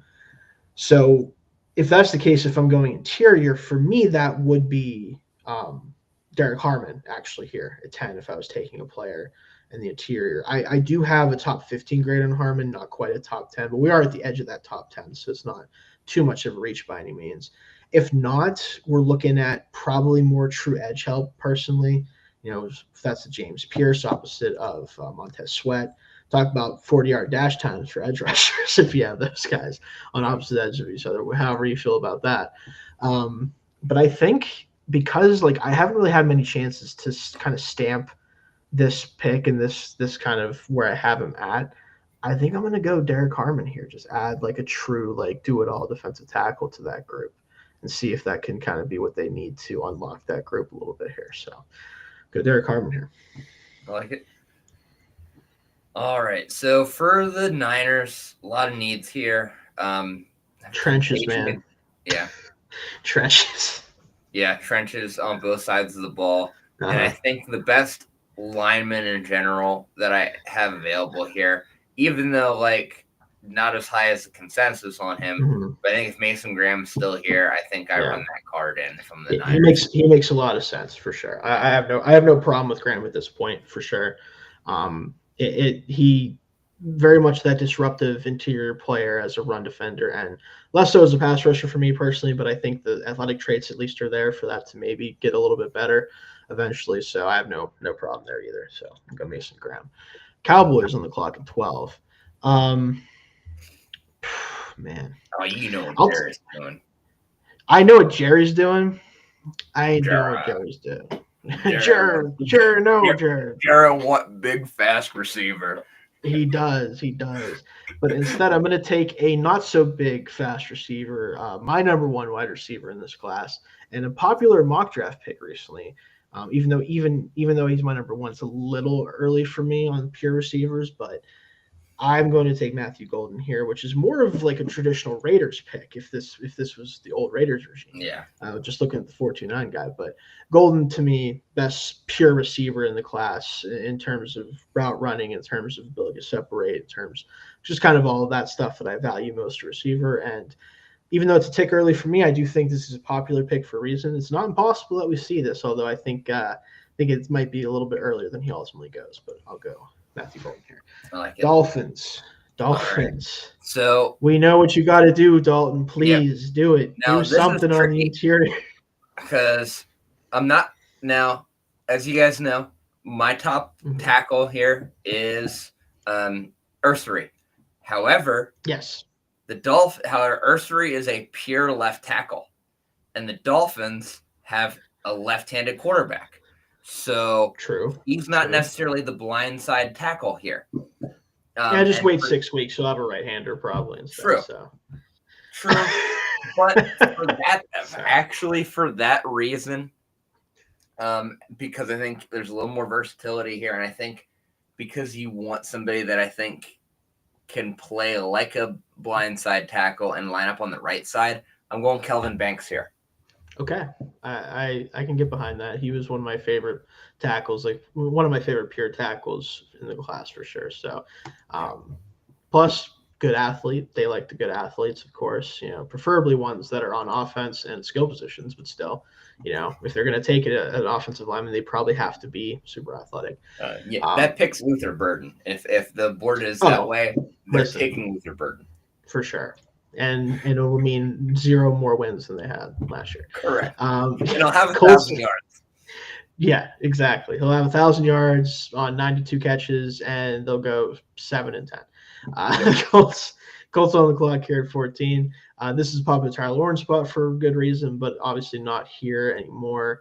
I think at this point, it's a little early for me for Colson Loveland if we're going to go the tight end pick, a little bit. Not to the point where it's impossible by any means, but I'm not sure if I love taking him quite this early. The edge rush is still a weird spot for me because I love Latu. I think he had a solid, if unspectacular, rookie season. Kwity Paye is the most boring third edge rusher in the history of the sport, but is a good player. And to me, what this team needs on defense, because they spent a lot in the secondary, they really reshaped that whole room. I think they need like a true fire breather off the edge, and for me, that's James Pierce Jr. I think that him and Latu, that technician, that kind of guy that's going to win by defeating blocks, shedding blocks, and getting to the quarterback. James Pierce, that more, like I said, fire breather edge. And they have a ton of guys that will allow him to play really on pass downs early. Won't have to play the run very much early on with Kwity Paye there and other guys. I think that makes a ton of sense for Colts here. So we'll go James Pierce Jr. Falcons on the clock here. All right. And this is the beginning of the edge run, I think. Yeah, I think so. My number 2 edge, who I think fits really well, is like a 3-4 D end in the Falcons defense. I'm taking Michael Williams here. We talked about this in our group chat a lot with the Georgia guys. My feeling is that I don't view them as much as tweeners, as guys that can just do a lot of things. So that's why I'm a little higher on the Georgia guys. I think their position fluidity is more of a positive than a negative. Right. And honestly, again, if that's how you view them, I have no problem having them that high ultimately. I just think for me personally, I don't see a guy who's ever going to be more than an average pass rusher. And if he's an average pass rusher and a really great run defender, that's awesome as a number 2 edge defender, right? But if there's anything the Falcons are good at, it's finding number 2 and number 3 edge rushers for a team that needs a number 1. So I do think if I'm right, it'd be very funny if that's who the Falcons take. If you're right, good for them. They finally found somebody. So either way, it kind of is cool for either me or the Falcons in that case. But I understand the thought process there. Definitely the right position for them to take. Yeah, I could see it being Walker here too. Very easily. Yeah, that would probably be my preference of the two, just because I think Walker has legitimate pass rush potential. He just doesn't play a real NFL position in college. It's just weird. Yeah, so I think Williams has a higher floor for me. Yeah, that makes more. That's definitely the case. I agree. Yeah, with that one. Cardinals here at 16. Man, this one's interesting because this defense still needs a lot of help, talent wise for sure. They did add Josh Sweat, which I think is huge because they need an actual real edge rusher and not whatever combination of guys they've been putting out there the past couple of years, which will give you 2 games where it's oh, these guys are so fun, and then it's 4 games no one's touched the quarterback in 4 weeks. What's going on? It was a weird unit. It was working for the most part, at least well enough, but let's kind of move on past that. To me, it's either an interior player to kind of beef up that group. Corner at this point is, I like Morrison a lot, but I'm not taking a 4th corner yet at this point, 16. An edge, they still could use help at edge unless you think that B.J. Ojulari is going to come back and be actually a starter opposite of Josh Sweat, which maybe he can be. I think for me at this point, it's tough because I worry that this player might be off the board of some teams because of stuff that I don't know enough about. I was talking about Mike Green, but he would be a lot of fun here. I think for me, though, actually, I would go Kenneth Grant as that true middle of the defense, just ass kicker that has a lot of athletic potential. So I'm going to go ahead, take Kenneth Grant here, 16. Go ahead here, Dalton at 17 with the Bengals. What are they going to do after paying So $1 bajillion to their trio of offensive weapons last yeah, 2 years? so this pick has to just be the best defensive player available. That's It really fair. comes down to that, and for me, it's really close between Starks, Campbell, and Walker for me. Yeah. I think here, it's whether or not Walker is more of an outside, a 3-4 outside linebacker or a 4-3 defensive end. I think this is kind of a lot like the Josh Allen pick to the Jags years back, where everyone was like, "Oh, what is he going to be?" Like my Raiders decided to pass on Josh Allen because he's not a traditional 4-3 defensive end, and instead wound up with Cleveland Farrell. I think if you're the Bengals, you don't worry about that. I think Walker can figure out being a 4-3 D end if he needs to. And I think you just plug Walker into that defense and watch it get better. Fair enough. For what it's worth, I probably would have taken John Campbell to just help out with that linebacker group. That's fair. He was close. I think Walker brings a little more to the table in terms of explosiveness and the ability to be a pass rusher.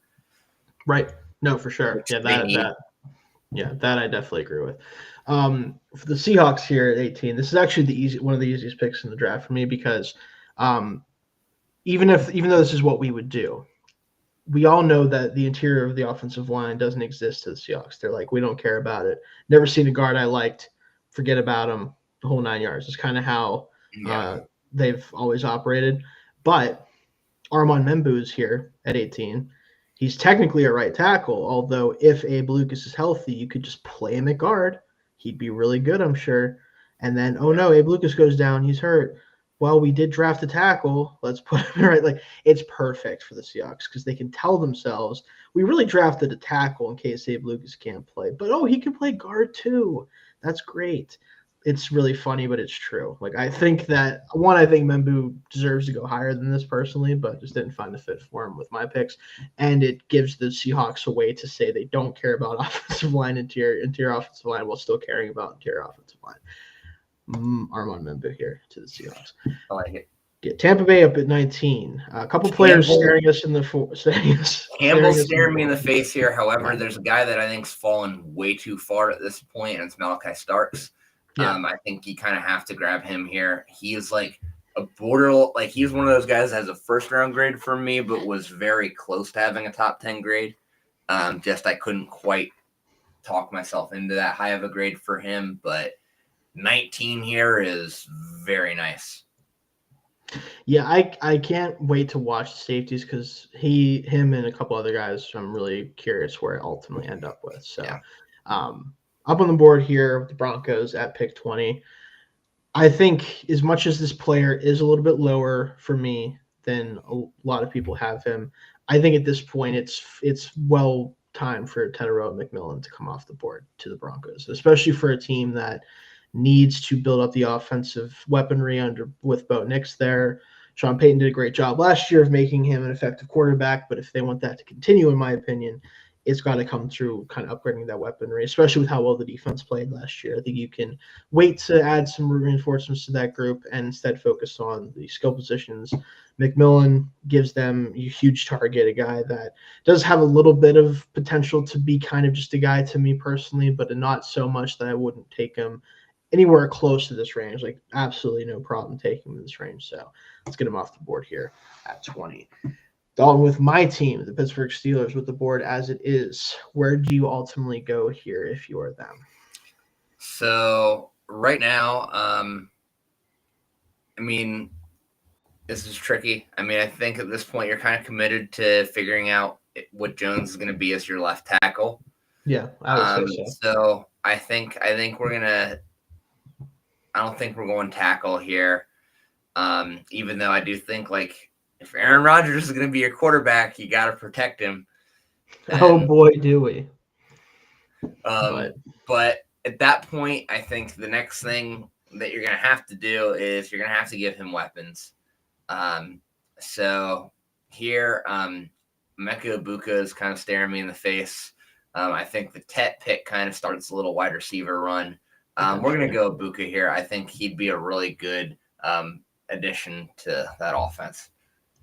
I agree. I think Ibuka is one of the few receivers in this class that could go to basically any football team, except for maybe like the Lions or something, and immediately make them a better offense by having him on the team. Especially because if you're a Steelers fan, most of you probably believe that George Pickens is not long for the team, considering he's in the last year of his deal, and we just paid DK Metcalf $1 bajillion. I agree with that sentiment, and I think finding a do-it-all receiver that can kind of play everywhere, especially in the slot, makes a ton of sense for this team for 2025, but more so in the future, assuming that Pickens is gone. So I like that pick a lot. Chargers at 22. This one's pretty easy. The highest rated Michigan player left on the thing if we're doing predictive mock. But no, I do think that Colson Loveland makes a ton of sense for this team because they need just a true like difference maker somewhere on the offense in the skill position room. And I like Luther Burden a lot. I do. And I like guys like Marion Hampton. But I think Najee's going to be better for them than he ever was for the Steelers this year. So I think they can deal with running back later, whether it's still in this draft later on or if it's next year, whenever that may be. But you can't go into 2025 with the group of weapons they had at receiver and tight end. I think Loveland makes the most sense for them at this point. So I'll take Loveland here to help them out there. Packers up at 23, Dalton. What do you think they would do, or what you would do in this situation for them? They need a receiver. They do. Unfortunately, all the receivers that they have are a lot like all the receivers that they have. Yeah. And that's kind of the tricky thing. Yeah. I just don't know how much of an impact Luther Burden or Isaiah Bond make, or even, it's tough. Eli Iomenor could be a big swing here. Maybe. But even him, like, at best a 1A. Probably, yeah. You know, I mean, it's tricky. I think, honestly, looking at where the board is, you know, maybe at this point you just say, you know what, we're going to be a team that runs the ball and plays great defense. And looking at what's available on defense, looking at the edge group here, you know, they could just use help. I think they could, you know, I think you're looking at just best player available here. A guy that I don't know if should still be available at this point, that I think would bring a lot to the table for Green Bay. I know he's kind of a guy they use a lot. Give me Nick Scorton here. That's a name that I think is going to be very popular for the Packers, so I'm not surprised. And again, I think he's a good player. I think with him, I'm curious where he ultimately lands weight-wise in the NFL because he played it, you know, in the 280s in college, then dropped down to 257 for the combine. I'd like to see him play in the 265 range because of the finesse skill set he has as a rusher. I think it plays better at that weight. But whatever he's going to do, I think he is a really good edge rusher that they could add to that group. So Vikings here at 24. I'm stuck between two potential options here for me personally. One is Luther Burden. And we did this last time we did a mock, when we did the NFC North mock draft. I made my case, and I think that we actually have a short on the channel for it that did pretty well if you guys want to check that out. And I left Dalton, was like, oh, God. You're like, oh, man.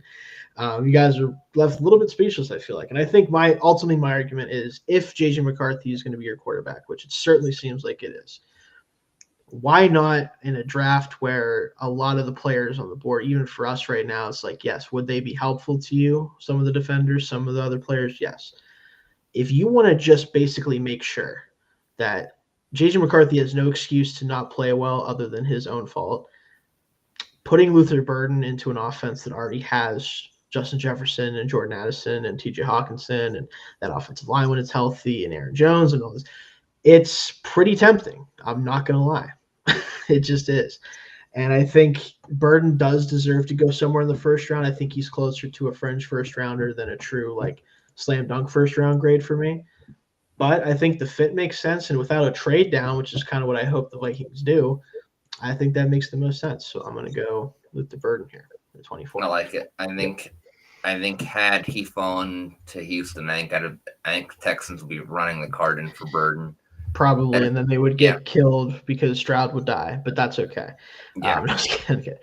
With the Texans here, though, biggest needs, according to PFF, and I think to most people, would be offensive line first, honestly, and then receivers, because at least they have Nico Collins. But where do you go here with the Texans? And I think I have an idea, but I'm curious where you go. Yeah, I mean, Cam Robinson is just not an NFL No, left tackle. at least not a good one. And to me, there's a left tackle that I'm very high on. I know PFF is a lot lower on, but for me, I think Ariante Ursary would be a great franchise left tackle to pair with your franchise quarterback in CJ Stroud. That's what I thought you were going for, so I was already ready to go. So let's even if he's raw at the beginning, he's going to take a while to get around. That is fair. Ultimately, I am also a little bit lower on him, but I understand the love for the profile of player that he ultimately is. Rams here at 26. I think at this point you start getting into the next level of corners being a possibility, especially for a team like this that does have a lot going on up front.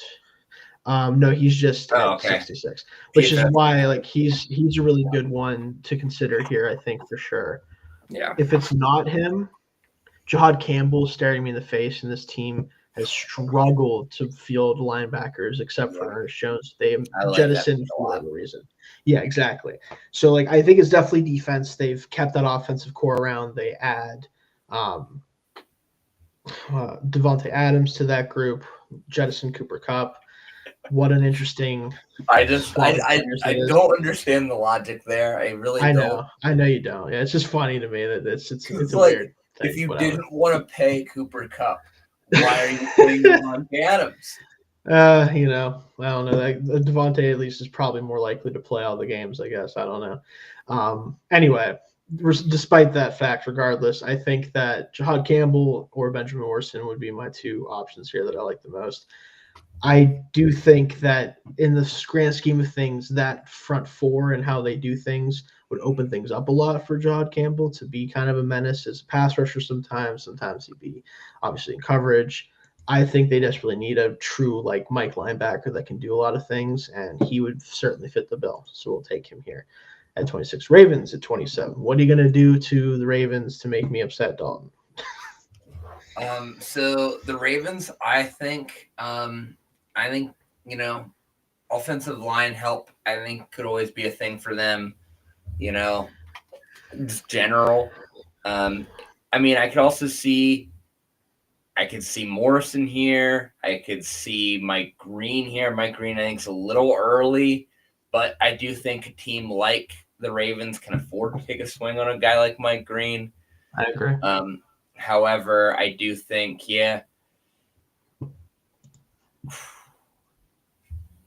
What do they got on the off? Because I'm between Donovan Jackson and Benjamin Morrison.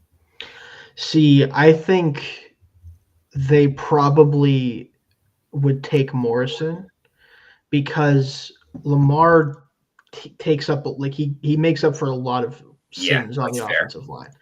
I think if you're gonna take one of those two, I would probably go with Morrison. Yeah, I'm leaning that way as well, especially a lot of the guys they have on the offensive line kind of already do a lot of what Jackson would do. So give me Morrison here. Yeah, I unfortunately love that, but also hate that in my situation. Lions at 28 here. To me, I think you take the edge you're most comfortable with playing opposite of Aiden Hutchinson. And even though I do have a higher ranking for this player than Mike Green, I think Mike Green and Aiden Hutchinson sounds disgusting to me as a duo. Shamar Stewart, I do have a tick higher only because the potential of what he could be. I love, especially opposite of a true number one, where he could kind of just rear back and use that power profile and bull rush to run through the whatever tackle he's opposite against when he's one-on-one, because there's three guys trying to guard Aiden Hutchinson. But I think Mike Green is definitely a far more developed pass rusher and a bigger threat off the edge than Stewart is right now. And I think they can handle the run defense stuff that he may never be great at, but I think he'll be good enough to play a full-time role. So we'll go Mike Green here at 28. Commanders up here at 29. What do we got for them? So Commanders, I know it's not a huge need. I know they have guys on the offensive line, but I think whenever you draft a quarterback like Jaden Daniels, protecting him should be a top priority. And there's an offensive lineman in Donovan Jackson that I still think is just a guy that you plug somewhere on that offensive line. I know technically their need is center, according to PFF. Honestly, if you wanted to make Jackson your center, you could. I think you could also just plug him in at guard or tackle and move guys down. I think he's a guy that I think would make your offensive line better very quickly. And when I don't think you can ever make enough investments on offensive line when your quarterback is so valuable to you. Yeah. Also kind of brittle. Or has the potential to be. That's fair. Yeah, I don't disagree with that really at all. I like the idea of that. Let's go Donovan Jackson here. Bills at 30. I think if we're looking at the Bills, I think edge is still obviously a big need. I think Rousseau being locked down makes sense, but I don't love really anyone else in that room. I think linebacker, they are getting older there, but I don't really love a first-round linebacker that isn't Shad Campbell or technically Jalen Walker if you want to consider him one. Walter Nolan is kind of feels like he's been around too long, but they kind of have a similar player already. And Ed Oliver in that room. Don't know if you want to add another one there. And then corner, I mean, they paid Benford, I think it was, recently. And probably I would go at this point would be Amos for me, which he feels like he'd be a Bill, honestly. That wouldn't surprise me that much. If not corner, not quite high enough on Ezraco, I don't think, to take a 30. Stewart, I feel like he's not the type of edge they need to add at this point. I don't think so. This one's actually kind of tougher than I thought. If it wasn't for the fact I don't know if there's been a report on what the injury was, but I worry that Tyleik Williams really blew out his knee or something. Because if he hadn't done that, I would have heavily considered him here as a true nose tackle type for them. But I don't know the status of him on that one yet. I think I'm going to go. I'm going to go with Trey Amos here to solidify the secondary there. Chiefs at 31. How are you going to mess up your own life, though? So the Chiefs, I mean, you can't watch that Super Bowl and not think the Chiefs have to draft an offensive lineman. Nope. And to me, I mean, tackle I know is more of a need than interior right now, but I think they need pretty much everywhere but center, I think, is a need right now. And I'm not as high on the honestly, my best tackle right now would be Emory Jones, and I don't think he's ready to play right away. And they need somebody that I think can play right away is kind of the issue. And I'm going Tyler Booker here because I think he immediately makes their offensive line significantly better. And I think he's by far the best lineman available. Fair enough. Yeah. I mean, he's definitely going to solidify the pass protection inside, if nothing else. Yeah. So definitely makes a lot of sense there. And the Eagles here at 32. Wow. We really let Walter Nolan go to the Eagles at 32, folks. Woohoo. Milton Williams out the door. Let's just add Walter Nolan to the freaking interior of the defensive line. Why not? Go for it. Of course, that's what's going to happen. I didn't even think about that until I saw it. I'm like, well, I know what pick I'm making at this point. Well, you knew they were going to get somebody. It was either going to be Walter Nolan or Mike Green was going to fall there. Yeah, or someone stupid was going to be there. I don't know. Because that's what happens when you build a great team. You can just see who falls, and you don't have to draft for a need. It's kind of hilarious. No, but That'll do it for us this week, folks. Just another look here at the draft, real quick, if you guys want to see each of the picks here. And this was a fun one. I think definitely some picks that people would be like, "What?" Especially at this point. But hey, that's what happens when you do what we would do mock draft. But ton of fun. Definitely thanks for joining me, Dalton. Hopefully we get the whole band back together the rest of the draft season, so that'll be fun. Jake didn't get a chance to send me his top 10 corners, but we'll shout him out at some point before we get to the end of the draft season. But any other thoughts you want to throw out there before we get out of here? I think the big boards are slowly coming together, especially after this crew, because I think like safeties, there's probably only like maybe two guys that I think crack the top. That I think are going to crack the top 50 for me. Maybe two. Two, or I should say two, maybe three. But I think the big board, especially like top 50, is pretty much. It's just. I think I just got to go in and sort. I think I have enough information at this point to start putting that together. So that's going to be fun. I know we've talked about. We're going to do some big board stuff as we get closer to the draft. So keep an eye out for that. Going to be a lot of fun stuff coming up. We're finally hitting the fun part where we can start to really like think about what's actually going to happen and everything. We have all the information we're going to have. Pretty much, yeah. This is where our draft season really starts to hit up. April's coming up tomorrow.